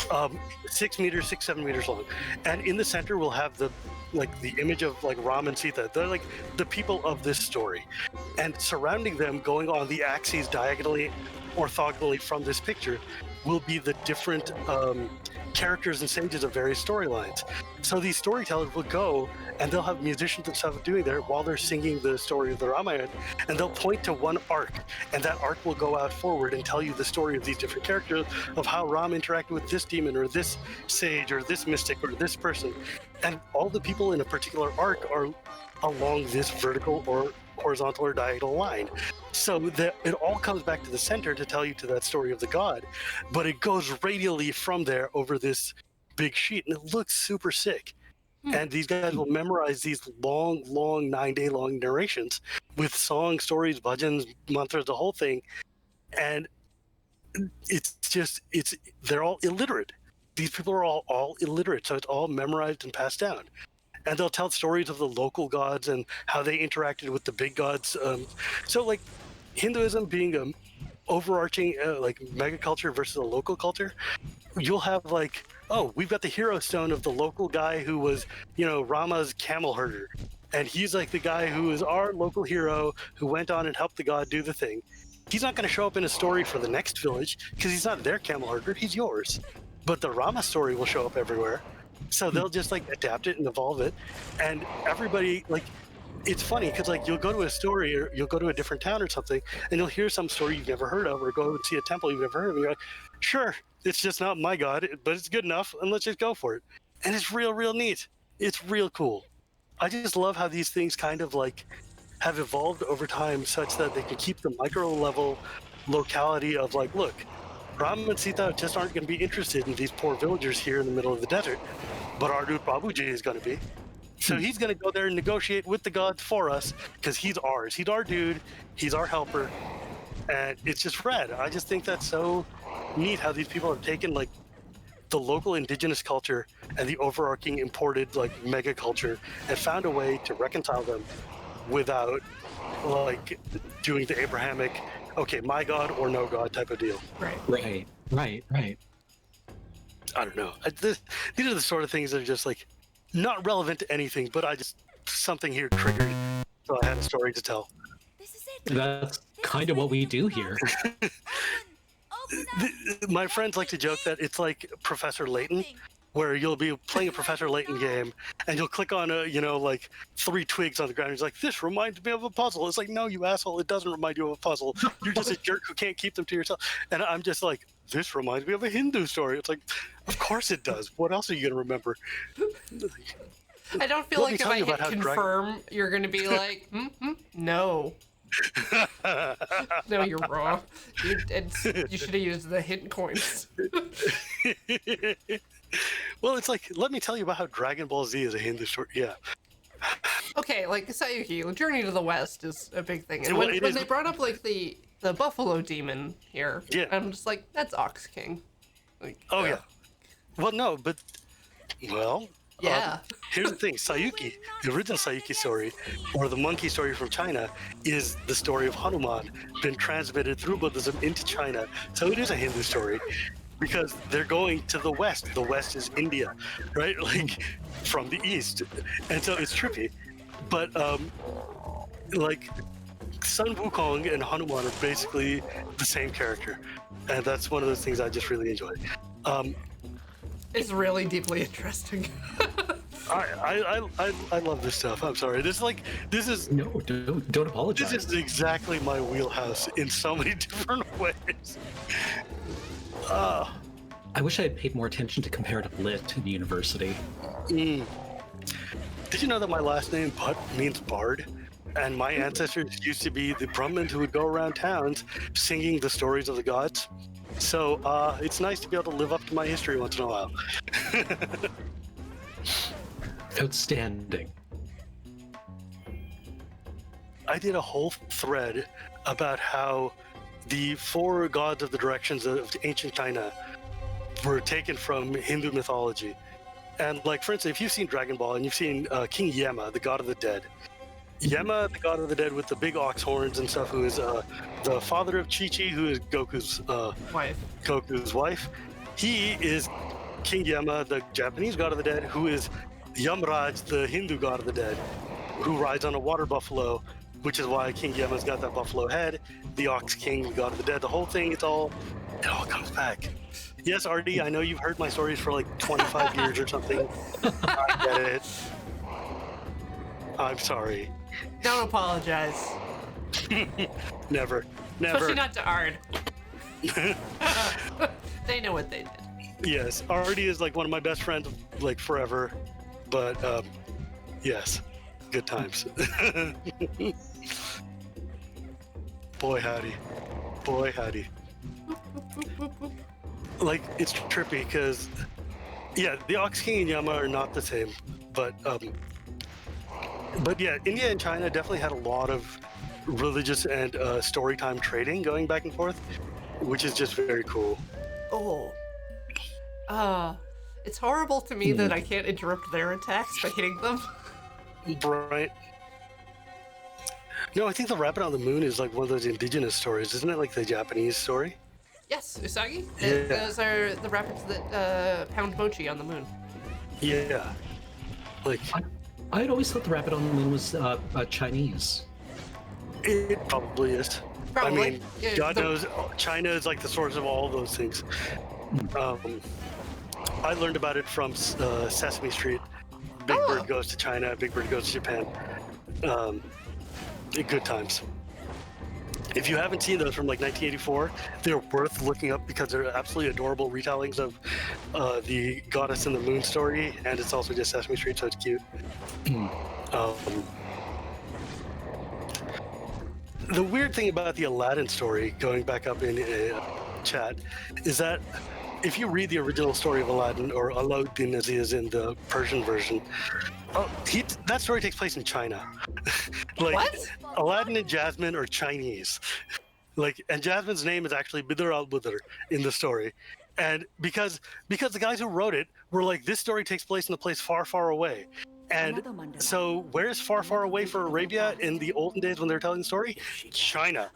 So there were Muslims in China, the Uyghur people, right? Like all those people all the way over there. So Aladdin, his story is like ancient China somewhere, just like it's somewhere far, far away. We're not here, so it's just there. So whenever I see like Disney's version of like, oh look, we're in Mystic Agrabah, I'm like, no, homie, you're in like Mystic Samarkand or something, maybe. But yeah, that's one of those like things I just really enjoy. And like the Shah and Shah and the original Arabian Nights. It's so trippy because like some of the stories were literally just made up whole cloth by the translator. Like the French guy who wrote it, like created the story, for instance, Alibaba and the 40 Thieves out of nowhere. And it's fun. It's really, really neat. It's really neat. Look, I like story cycles. I like story cycles a lot. I'm walking. Stories within stories within stories is kind of my jam. Golu! Yeah, that's wild. Yeah, because nobody ever reads the original story. They're just like, oh, Aladdin and Jasmine. I'm like, no, not Jasmine. But Bidr al-Budr is a lot less sexy sounding than Jasmine. So.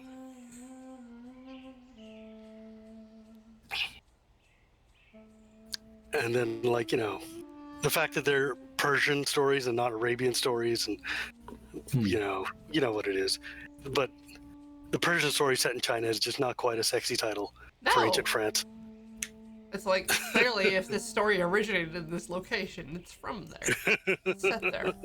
Well, I mean, People I guess only they're like set Persian stories where they are. Yes. And like nobody ever talks about Aladdin's ring, like, or that genie. No, yeah, you're right. I got to this combat and there's that big target on the wall and I could not for the life of me figure out what you're supposed to do with it, and it bugged me. Yeah, this architecture does remind you of Persian because this is Mughal style architecture. Mughal architecture is Persian. It's Persian and Mongolian fusion together. Throw some spinnerets on it. Like, it's super trippy to me that like the Mughal people who ruled India for the Islamic culture and were like the golden age of North Indian architecture and art and music and everything, were basically like Mongols from the Mongol horde who converted to Islam and then moved to India and took over. And I'm like, wow, that's trippy. But that's why they're all named Khan, and that's why like everybody's named Khan. Yeah. Like the word Urdu, which is the language of India, right? Like India and Pakistan, they speak Urdu and Hindi. Urdu and Hindi, the only difference between the two is that Urdu is written in the Persian alphabet, Hindi is written in the Sanskrit alphabet. If you're Hindu, you speak Hindi. If you're Muslim, you speak Urdu. And like there's some of the higher register words are from Arabic or Sanskrit. Whoa.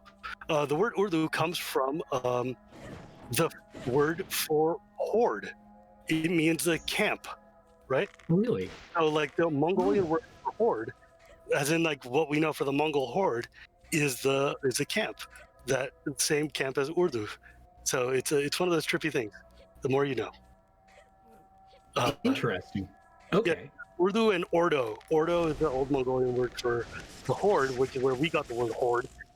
But it just means camp because Urdu was the language they spoke in the camps because it was a fusion of Persian, like the local Upper Brahmsa Hindis, and like whatever random street, like, pigeon slang they had to figure out how to talk between like the Mongol kings, the Persian lords, and the Hindu priests who were running the place.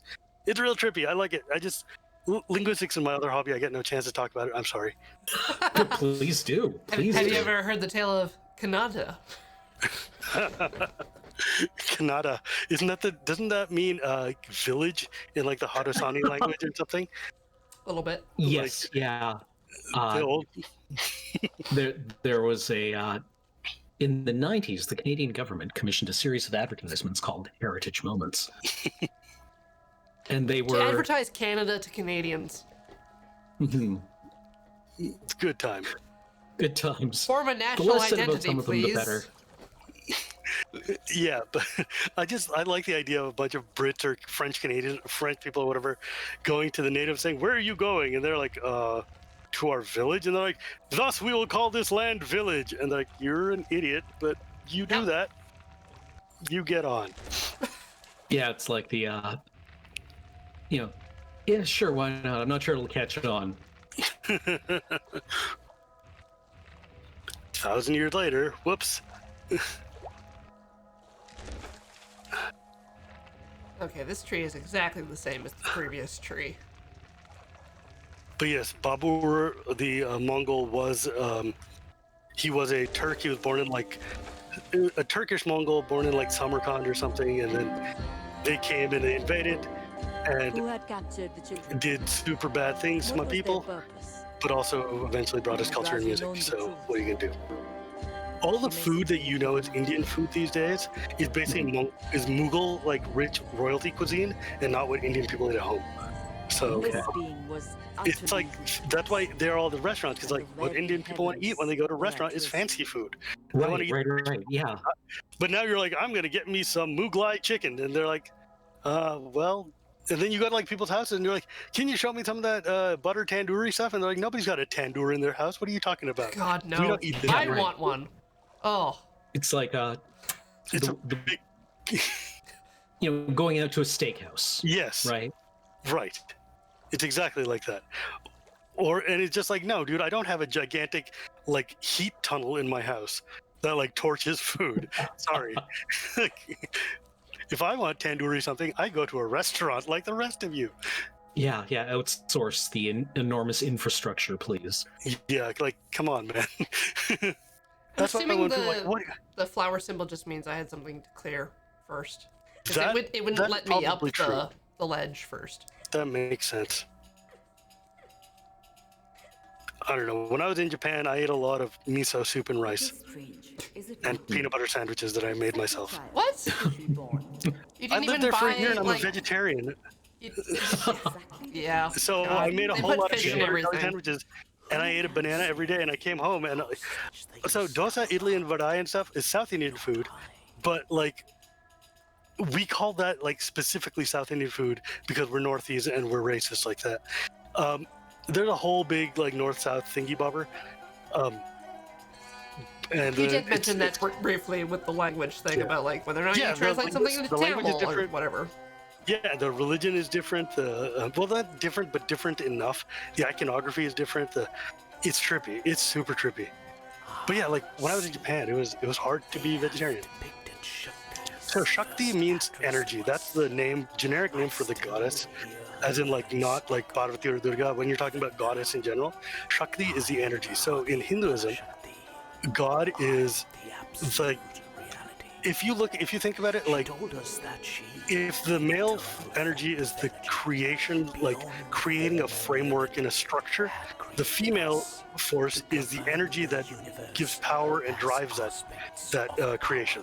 So without the energy, you can't make the engine go, right? So like the male gods are useless without the female god. because they have the ability to create and build and do things, but it's the goddess who gives them the power to actually generate it. So that's why whenever you see a god, like you see Vishnu or Ram or Shiva or something, almost always they'll be represented with their goddess, and the goddess's name will come first. So Vishnu is Lakshmi Narayan, because Lakshmi is the goddess of wealth who married Vishnu. Narayan is Vishnu's other name.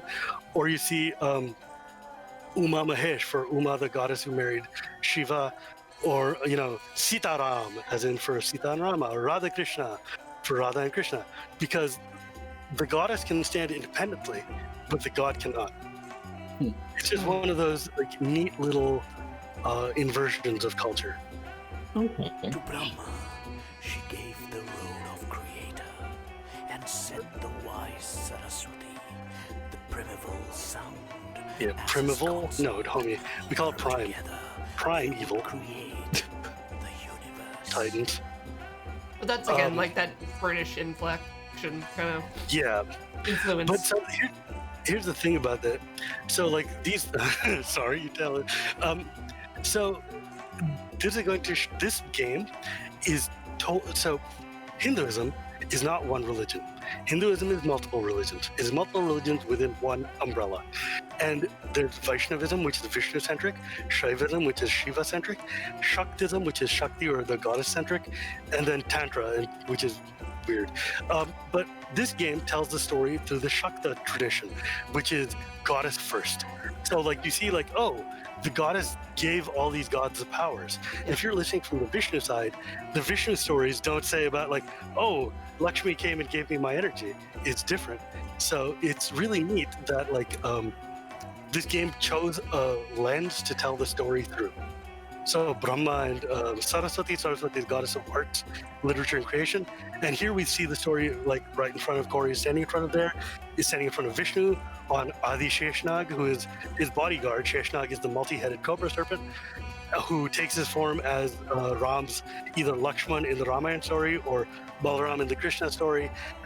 Basically the Vishnu's bodyguard who comes down to help him beat ass. And then you see the lotus coming out of Vishnu's stomach there with Brahma inside, the creator god. Okay. Rubbing poor Vishnu's sleeping feet there is Lakshmi, the goddess of wealth. Huh. So it's like not only are the people who made the game are familiar enough with the culture to actually pick a take. Say, instead of like the normal mishmash you get in video games these and guys, pop these guys culture. definitely came up with, they were like, we're going to tell a goddess story, and this is going to be a goddess story. And they went with it, and it's just real good. To myself, she assigned the role of preserver.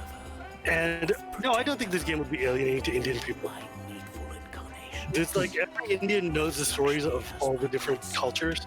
Like we're not so picky that it's like there's a.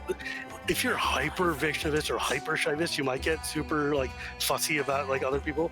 But all the stories are all the stories, and they're all our stories, so we're all just kind of okay with it. Because like everybody celebrates the goddess festival, everybody knows who Ganesh the elephant head god is. They're just like, it might not be your god, but you know the story. And now we've got a bisection, like kind of. Yeah, so this is Shiva and Mahesh, the transgendered form of Ardhanareshwari, which is half man god, who is the man and woman energy unified together. This is like the divine patron of Pride Month, the god who is both man and woman, who is beyond gender. I'm a big fan. This is my personal deity. Yes. Anyways, feel free. I need to drink some water. Become the Lord of Time, both destroyer and regenerator of the universe. Regenerator. Grow to surpass. It's like the refrigerator. Right inside, no lie, not even bread. Jam. And the light above my head went bam. Faithless. God is Insomnia from like 1990X. This is Shiva on one side and Parvati on the other. Together they make Ardhanareshwar. Thanks, Artie. I can always trust Artie to come out and help me out. Artie's heard every story I've ever got. And then some.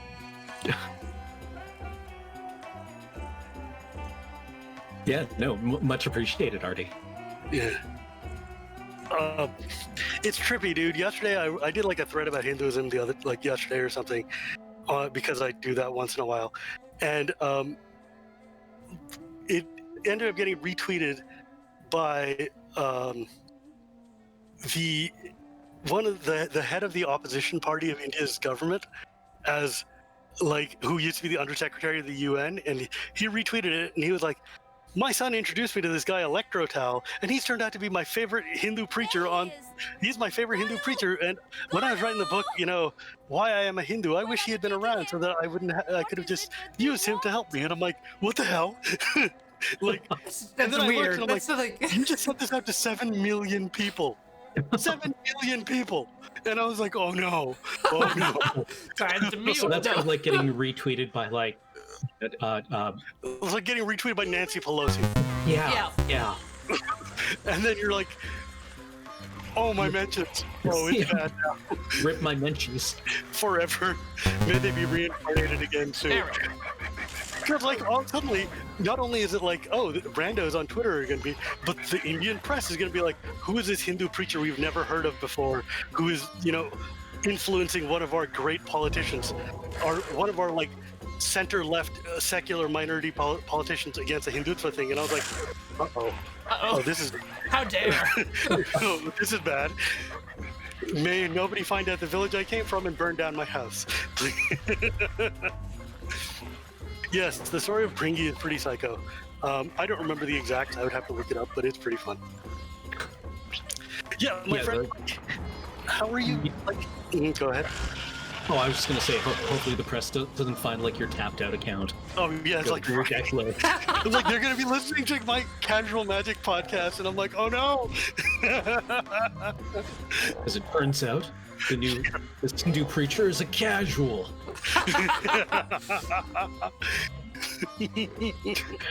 But the thing is, it's just weird. It's weird sometimes. My life is so weird. I'm sorry. I didn't mean to derail. No, That was please. amazing. Yeah. It's 7 Just million like people. unexpected. Like, can't even comprehend that number. Oh Christ.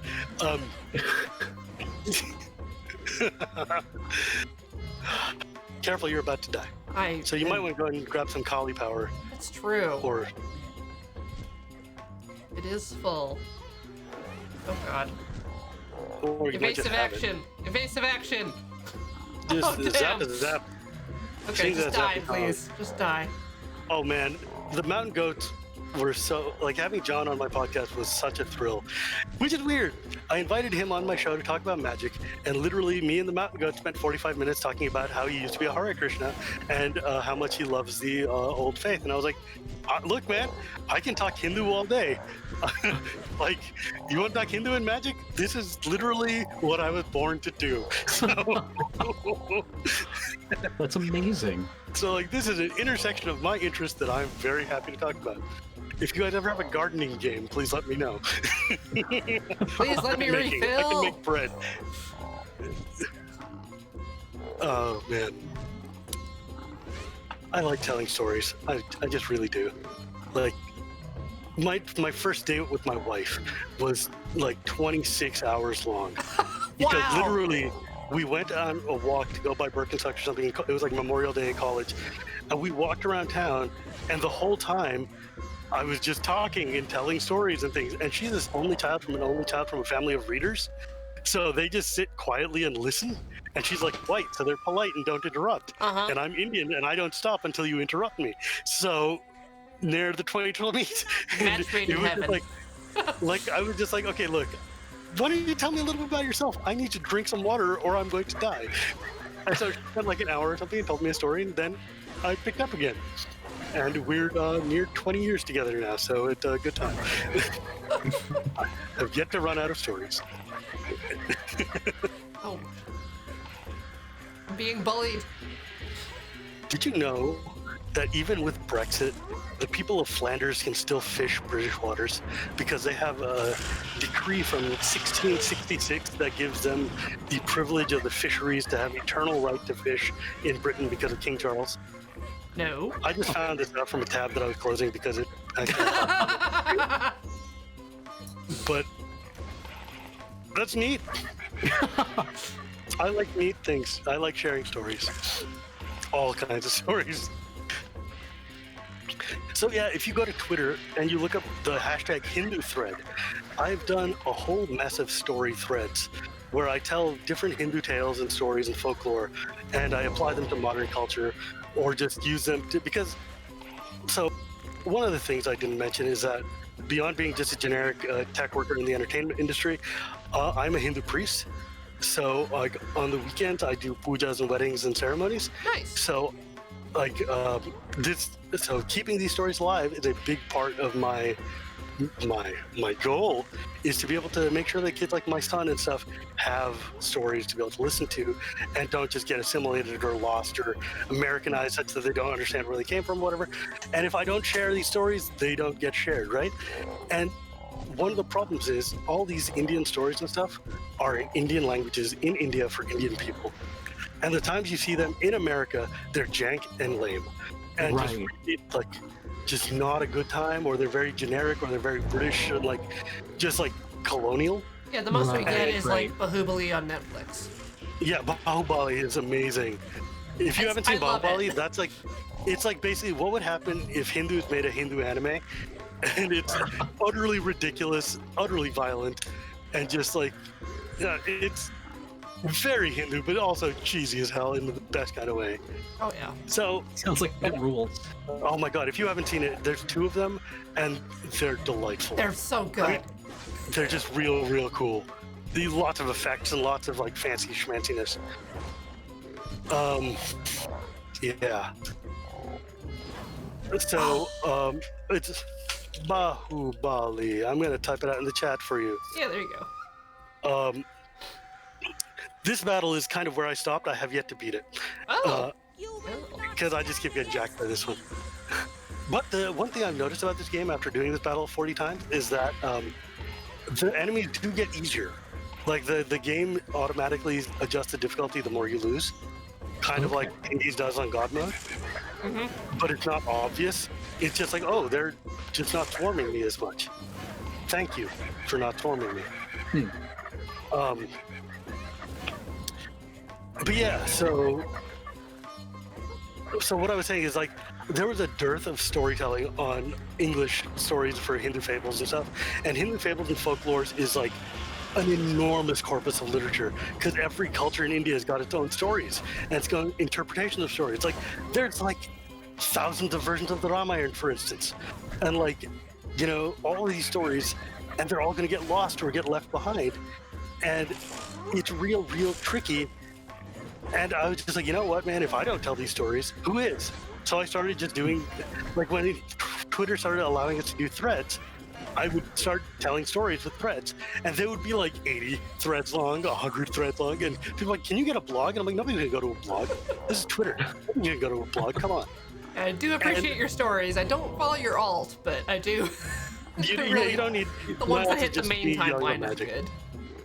Yeah. You don't need my alt. That's just magic. Nobody cares.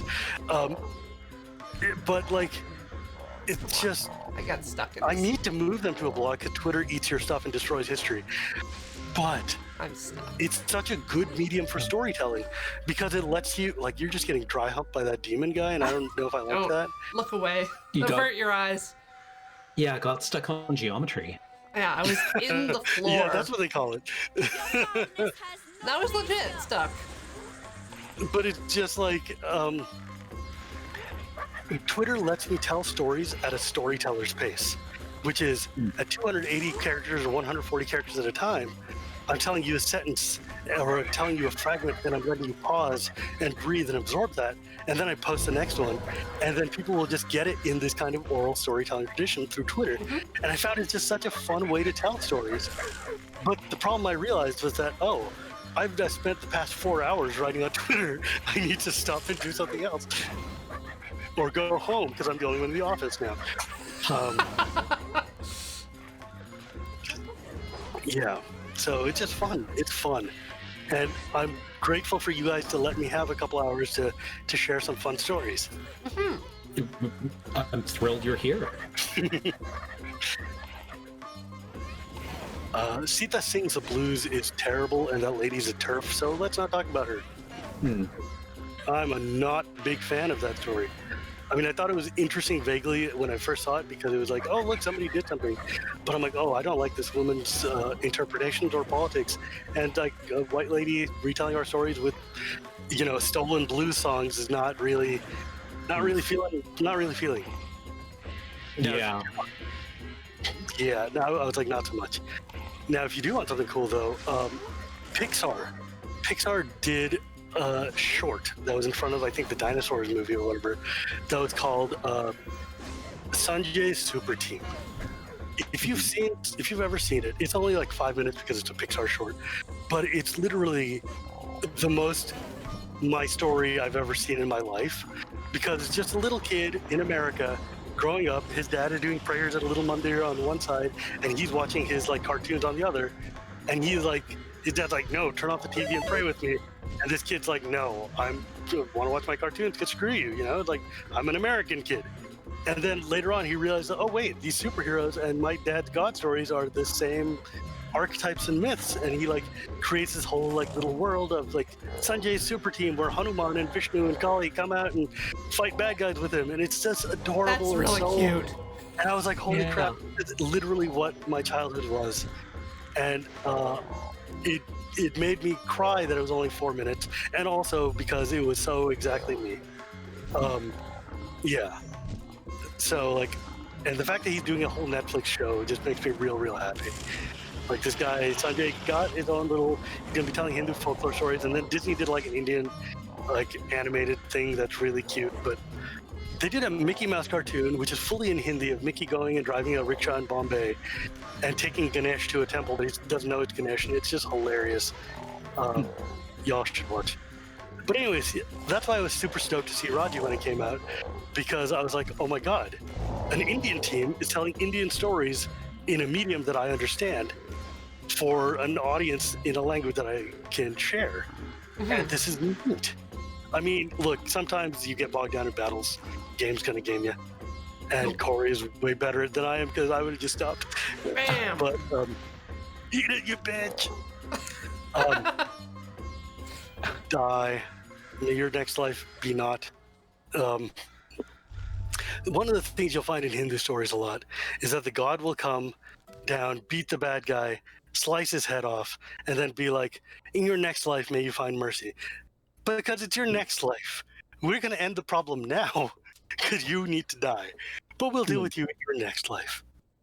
And with that, I think we need to take a quick break, right? Yes, we do. Yes, yeah.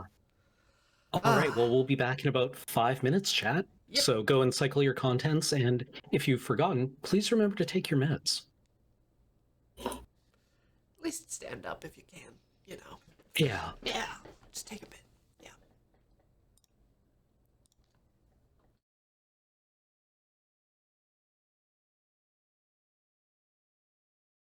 Okay, I'm back. It's fun to see here in Discord that Ian's playing Star Wars, so I'm not missed at all.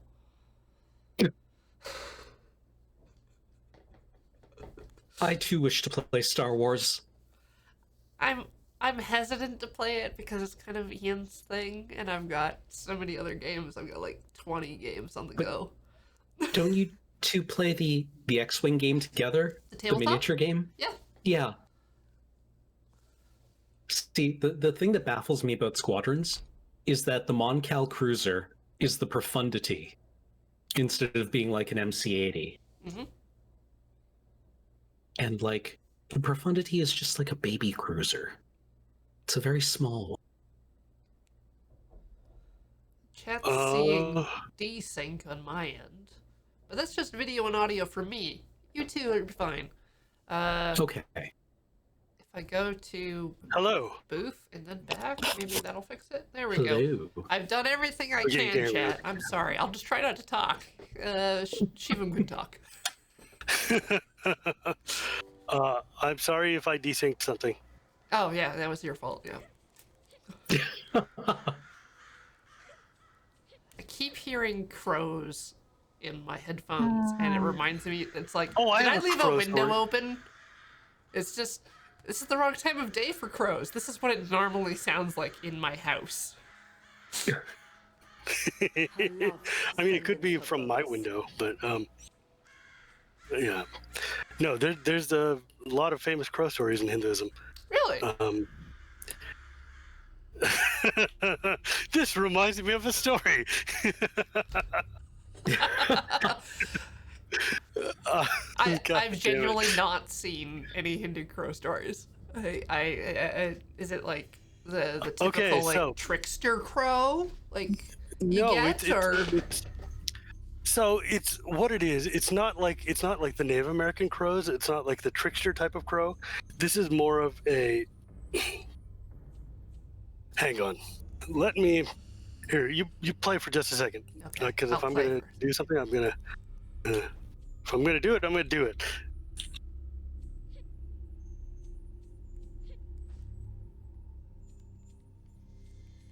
So, inside the Ramayana, so the Ramayana is the story of Rama, right? It's like 7 books within one book of this long poem. It's one of the longest poems that there is of, and in the world of narrative poems. And in it, because it is so long, the writer Tulsidas went and would do things like summarize the story as a story within the story to help you tell the framework of what's going on.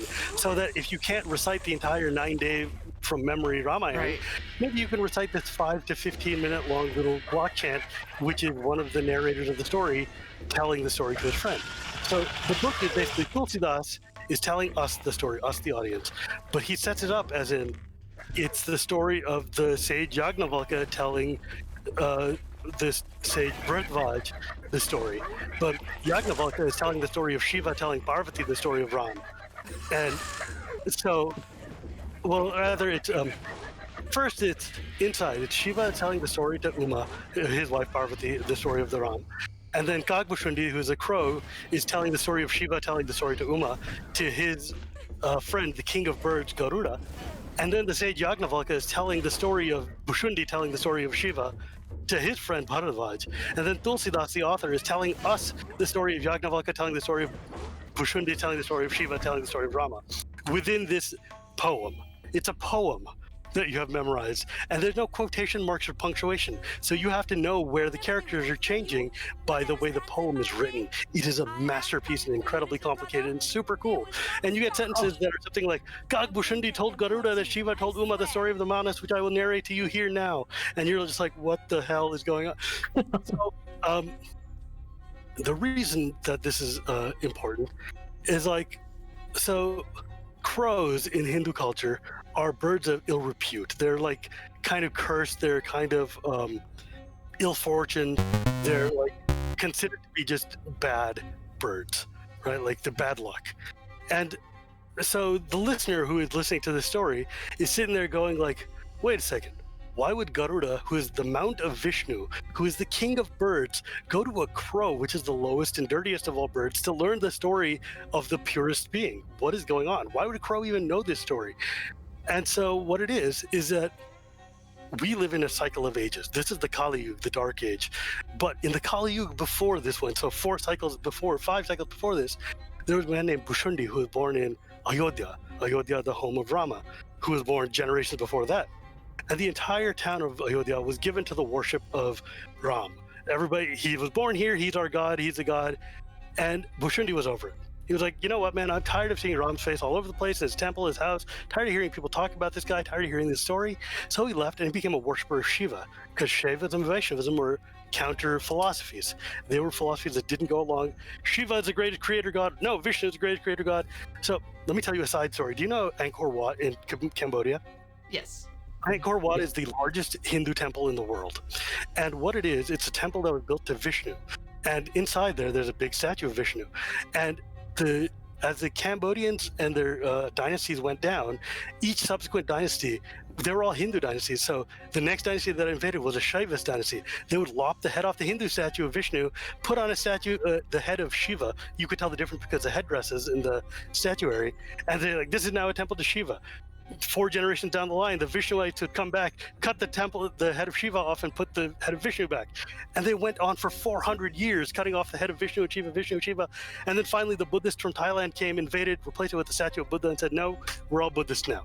But, so, Vishnu and Shiva were not, like, they're, even today, the true diehard worships are not fans of each other. And so, Bhushundi went and, like, every time he would see worshippers of Rama, he would spit on them or insult them or trash them, do the things that shitty, arrogant people do when they're feeling morally superior to other people. He would go around proclaiming that Shiva is the sole deity worth of worship and everything, and he was getting angrier and angrier and angrier, and he was like, all you guys are doing religion wrong, you're terrible. And his guru was like, yo, homie, maybe less of the purity and hate and like this grossness, because that's not what we're here for. We're here to meditate and be cool and be cool.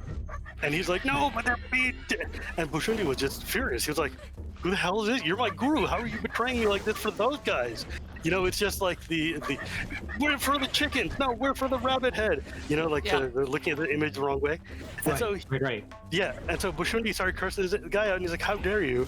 And the guru was just, because he's a guru, he sat there, and he waited, and he was patient, and he's like, get it out of your system. And he's like, look, man, the worship of Shiva leads you to one goal, and that is the adoration of Ram. So maybe you want to think about what you're doing and where you're going. And Bhushundi was like, F off, and I'm out. So he went and left, and he went to a mandir, a Shiva temple, and started praying. Now, I don't know if you don't know about what you guys know about Hindu prayers, but in Hindu tradition, when you're in the wrong headspace to pray, it's not only not good for you, it is actively bad for you, because you're saying these things, but you're angry and your wrath is tainting the way you're praying. And this guy was just pissed, and he was just singing like, Om Namah Shivaya, Om Namah Shivaya. And so he was just like losing his mind, and he was still red and mad, and he's just like getting angry, and his guru comes in, and Bhushundi is just like, and he keeps going. But Shiva is the god of meditation and yoga and of teachers. And he's a big fan of respecting your teacher. And when he sees this dude who's a cranked asshole sitting in here, attracting the wrong kind of attention and insulting his teacher, it's not going to end well when the god of destruction looks at you and says, maybe not. Right. So Shiva cursed Bhushundi for his accumulated sins, his arrogance, his just vile behavior, and sentenced him to spending eternity as a snake confined to a tree. Now, Bhushundi's guru was there, and he was an incredibly soft-hearted soul. He's a guru, he's a nice guy. He falls prostrate to the ground and prays to Shiva and says, look, man, you're Shiva, you're the creator, you're amazing, please let's not. And Shiva calmed down. And he's like, okay, look, I'll give you a boon, guru. And Saint was like, look, first, may I always, know your prayers and worship, but then can I get another boon? And Shiva's like, I beg your pardon? You asked for your one. He's like, Lord, please, I beg you to pardon my fool idiot of a student. All the sins he committed were my fault and my failure to teach him. Retract his curse. And Shiva's like, not how it works, man. Once he cast a wish spell, the wish is granted, and I can't take it back. But maybe I can modify the terms a bit. So Bhushundi will take his life as a snake, but then he'll live and die and shed body after body for 1,000 lifetimes until he's back to being a human again. And each transformation, though, unlike the normal human, he'll never know the pain of death. He will change his clothes, but his memory will never leave. He'll remember every life he's ever had. And finally, after 1,000 incarnations, he'll come back to Ayodhya and know Ram not as a picture, but as Ram, the god, a human living here. And so Bhushundi lived life after life, went through the cycles of time, through the ages, through Kali Yuga, through Dwarpa Yuga, Treta Yuga, all 4 of the Yugas, the gold and silver, the bronze, the mud age, and is finally born again in Ayodhya in the time when Ram of that era is alive. And he's finally like, aha, I understand. And so, but he was still an arrogant prick. And instead of being an arrogant prick for Shiva, now he was a missionary for Ram. And in this life, his father was like, hey, maybe we don't have to be quite so closed-minded and jerky like that. And once again, the young man Bhushundi brushed him off and just kept going. Finally, he went off. And what happened is that he went to a sage, and the sage finally got tired of this and said, to quote the Uttarakhand Muda Paramasika Deku Manasi, which is basically, if I'm just going to paraphrase here, fool, you refuse to escape the lessons I'm teaching you, and you just keep indulging in argument, and you give no credence to my words, and like a crow, you look at everything with distrust and malice. You're an idiot who is self-opinionated and up your own ass, so a crow you will become. And Bushundi didn't get it still. So he thought he'd won the argument like the agent version of the you mad.gif, right? Like that. Right. And he got up and he was just like, you don't know anything. And he started to leave. But as he left, he felt his body transforming and his clothes were dropping off and feathers were sprouting. And as he walked out the door, he was a crow. And he was stunned because he was certain his faith would shield him, protect him from the consequences of his speech. But no.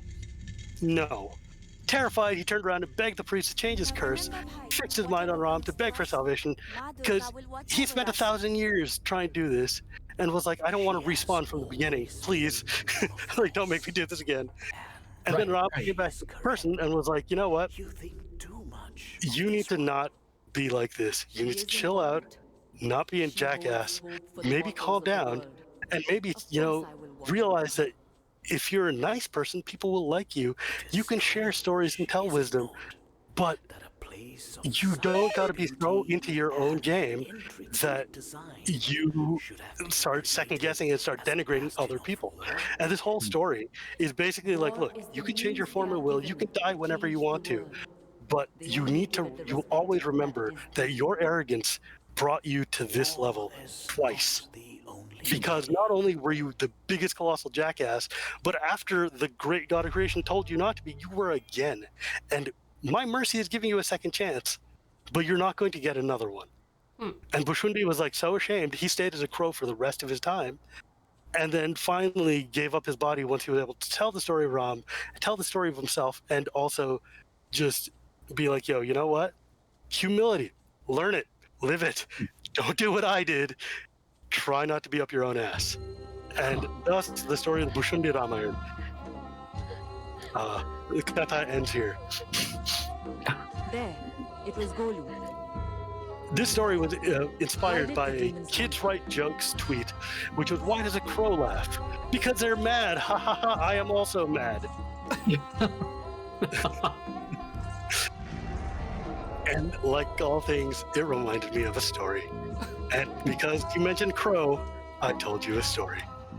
The end. I'm here for it. I know. Bro. Oh man, I can't believe I just did that. The creature summoned a dark mandala, a portal to another place.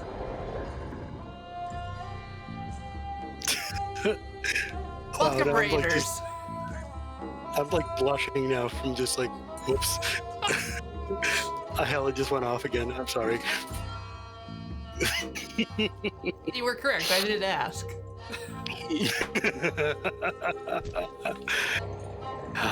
And it's very valuable because I had no idea. Raji rushed to stop them, but the demon chieftain blocked her path, and suddenly Golu was gone.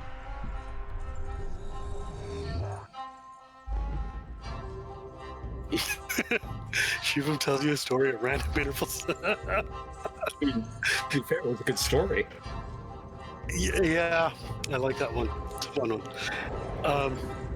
But yeah, the Bushundi Ramayana is a chant that I sing basically every morning. It's like 5 to 10 minutes long, and it's like basically Bushundi telling the story of how he was a giant asshole, and then telling the story of Ram, and it's pretty cool.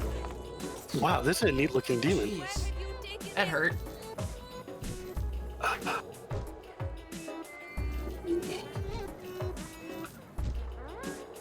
I like, you see the way he's swinging those chains with the fire and stuff? Yeah. That is very much out of the Indian wrestling tradition, the Indian martial arts. So, like, I don't know what you know about Shaolin Kung Fu, A little bit. but the creator of Shaolin Kung Fu was a South Indian South Indian Buddhist rather, not Hindu, but he was a South Indian martial artist, Bodhidharma, who went to China and sat in a cave and just stared at it. And he was the source that created Shaolin Kung Fu. And so Shaolin and the Chinese martial arts were basically evolved versions of Indian martial arts, which was super neat. The Chinese just did it much better than we did. And like, it's cool because that's where you get the Bodhidharma staring at the wall of the yes, exactly like Kalaribato. That's exactly where it started from. But Bodhidharma staring at the wall of the cave is where you get the Japanese Daruma statues of the bald, like the dude with no arms and one eyeball. That you basically, Daruma is the Japanese version of Bodhidharma, who is like, he stared at a wall until his arms dissolved and his legs dissolved, and he was just like there. And that's why you got that big angry bearded statue that sits there, and you fill in its eyeball to grant your wish. That is the South Indian monk who created Shaolin Kung Fu. Okay. I love Okay. synchronicity like that. Like, it's just like, I love it so much that when you look at the 7 lucky gods of Japan, who are like those dudes in a boat with like the sacks of money and things like that, those are like an amalgamation of indigenous Japanese, translated Hindu and translated Chinese deities. Like Brahma's in there, and the Hindu god of wealth, Kabira, is in there, and it's just super neat.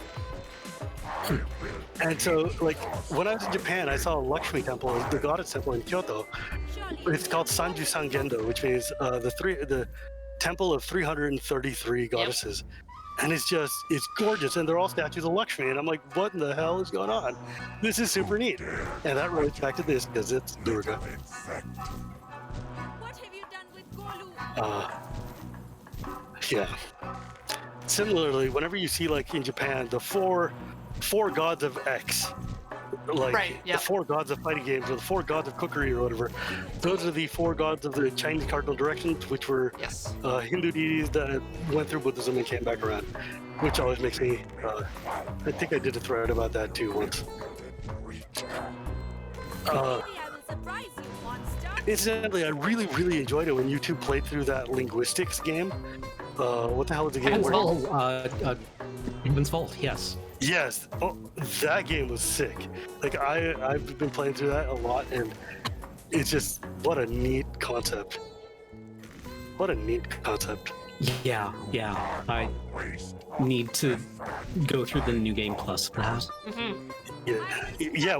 Doesn't that start you with like the full dictionary? You keep your dictionary each playthrough. That's neat. Or it's a little easier to acquire words. And then you can acquire more complicated concepts. Not just water, ship. And then you're like, no, that's not right. It's like, damn it, not again. Sail up your mother. Again. That reminds me of a story. No, it doesn't remind me of a story. Please. No, it doesn't remind me of a story.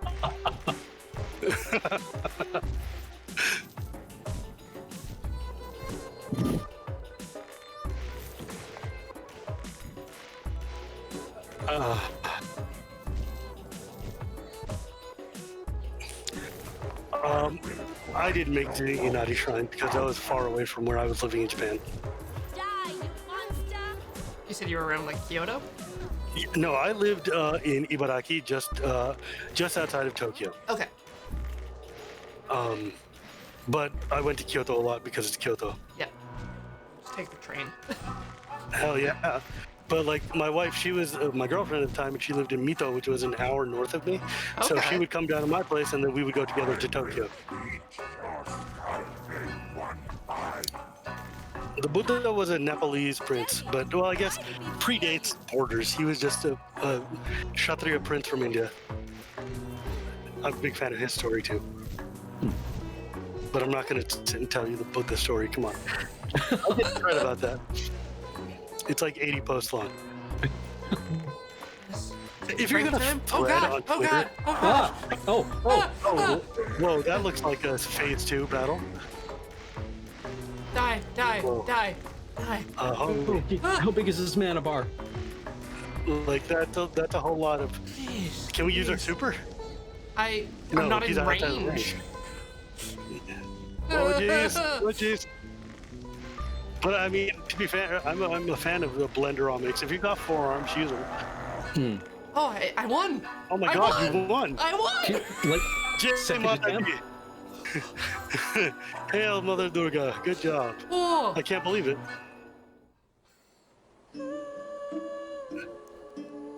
The demon defeated, the children rushed to thank Raji. But this is like storm only the has been first part of this game, weakened I by the think. Dark One. I haven't beaten that boss yet.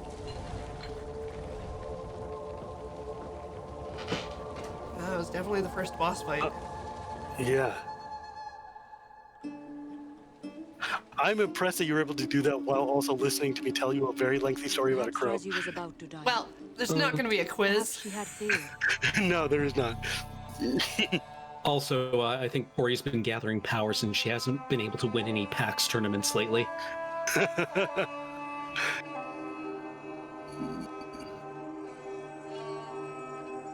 Yeah, dude, the use of the puppetry is so sick.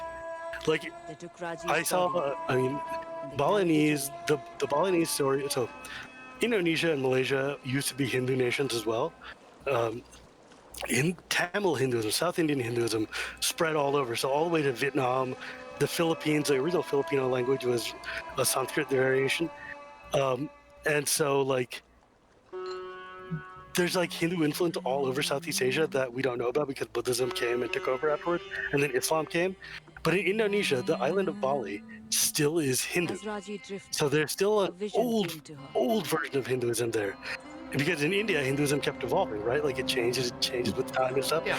The Hinduism there is very, very old. So like they have the Balinese shadow puppetry and tell stories and stuff of the gods and stuff that we have forgotten in mainstream Hinduism or moved past.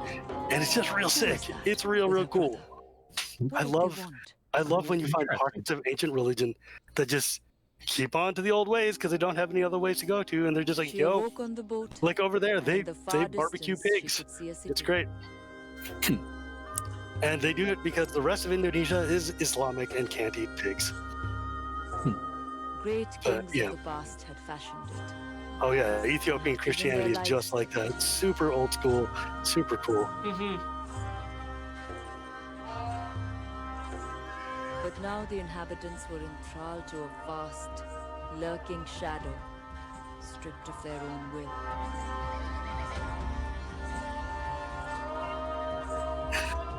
If you ever get a chance to go to Bali and watch a puppet show, I recommend. It's kind of now on my list. I mean, I've got I gotta get a few more trips to Japan for some stuff. Visit family. I was gonna but- be in Japan this week, but for the but Yeah, for reasons. the reasons. Yeah. Someday I'm going to take the Trans-Siberian Railroad. Oh man.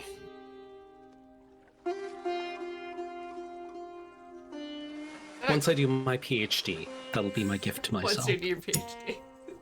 Yeah. Yeah. Once I finish my bachelor's degree, I'll definitely leave the Oh, island. get right on that. Yeah. My friend took the Trans-Siberian Railroad and got me a bag of tea from Mongolia that smelled like the floor of a stable. As in, it smelled like wet hay and horses and tasted like wet hay and horses. And I was like, I don't know where this tea came from or what it is. And I'm drinking it because you gave it to me.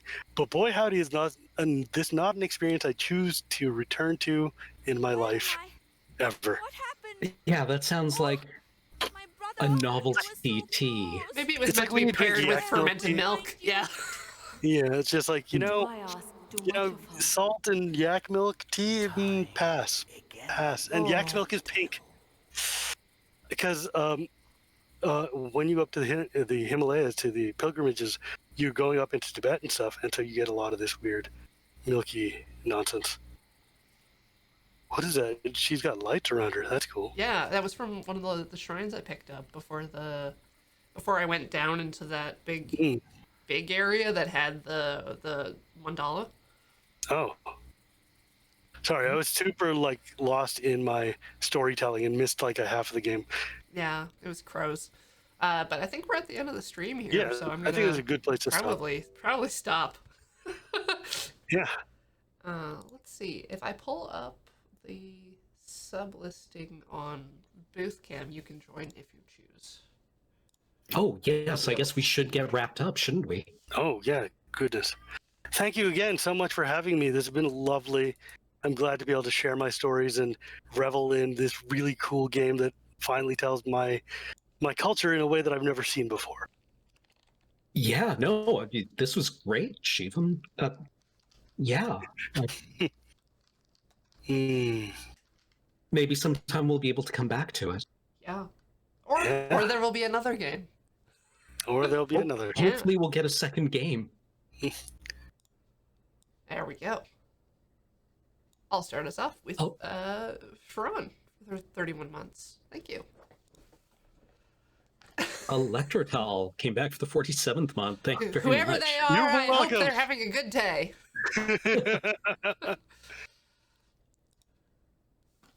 I guess this doesn't add the messages, so I guess I can read 47 months and I get to guess on that one. 99 problems, but a Twitch ain't one. For the 25th month, thank you so much. Jekyll Girl, 14 months, XIV. Oops. Oops. Come on, forward. Forward! Make go. Make. I swear. Whoops. I Explicit. guess Twitch is a problem. There we go. Congrats on your 100th problem.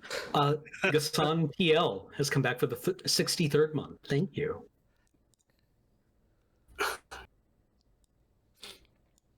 Mayday 24? Sorry, Mayday 24 for the 23rd month. Sorry, I was watching the Twitch stream like an idiot. Asthanius, 31 months. Pog Dude, this is epic.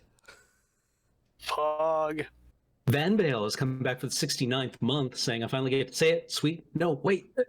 Nice. Nice. Tycoon 2 for 46 months. Oh, we've never rolled the R. Ooh, I'll have to do that in the future. I'll make a note. Sump Smash, 38 months. Thank you.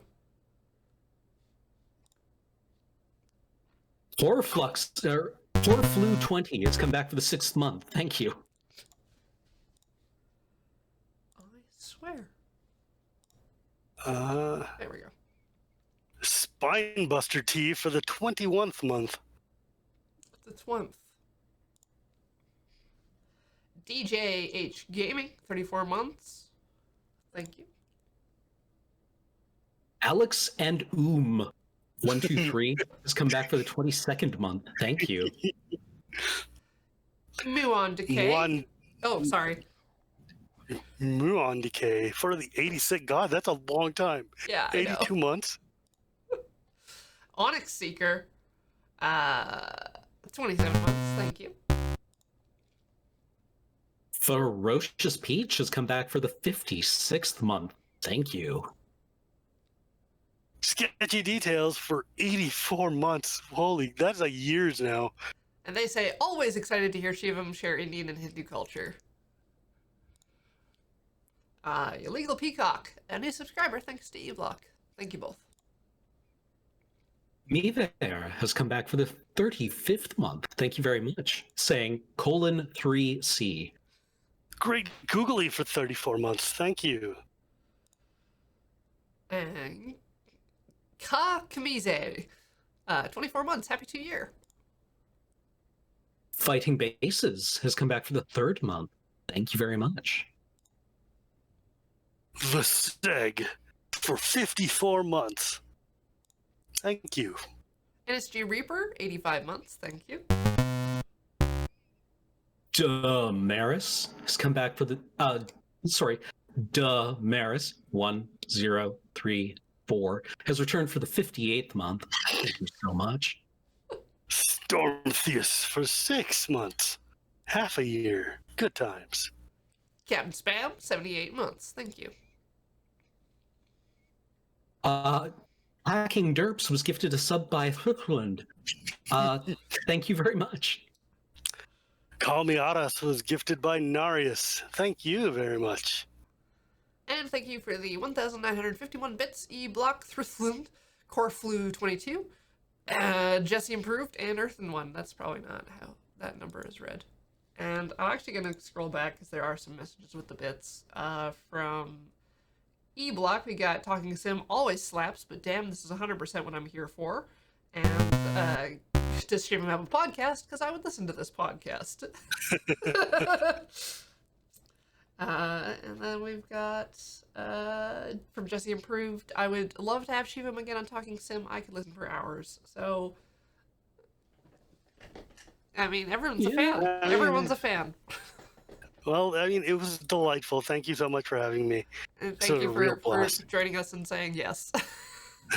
Yes. And thank you, Corey, for arranging this. Yeah, super cool. It's easy. Upcoming. Tomorrow I'm playing I Can Fill in the morning. Then no, go away, go away.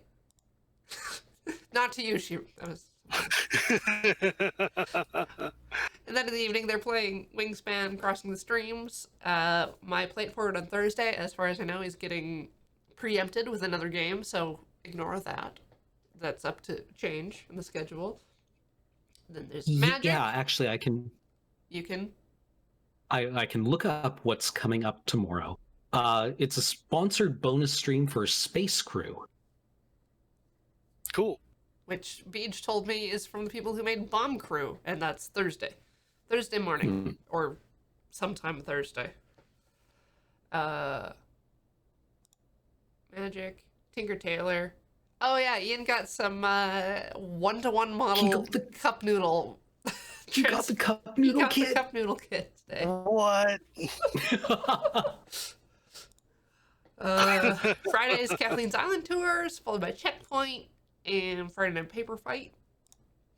And then I'm on Sunday doing more I Can Fill, and there's Rhythm Cafe. They're playing Owen Dawn.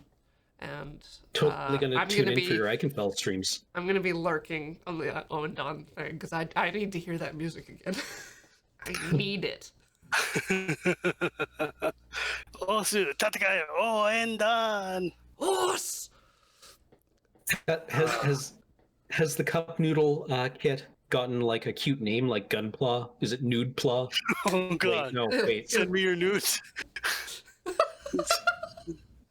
Yeah, well, we'll see what Ian decides. He might give it a name or not. Oh lordy, lordy, lordy. Okay, once again, this was very fun. Thank you both. Thank you all for watching. And thank you for the kind questions, chat, and thank you for all the compliments. And thank you, Corey and Cam, for inviting me. I love both of you guys, and I love Loading Ready Run, and I'm deeply, deeply grateful to be able to sit and talk for 2 hours. Because God knows it's been very lonely for this extrovert here in quarantines. Can I share who I am? An outlet. What would you? Pardon?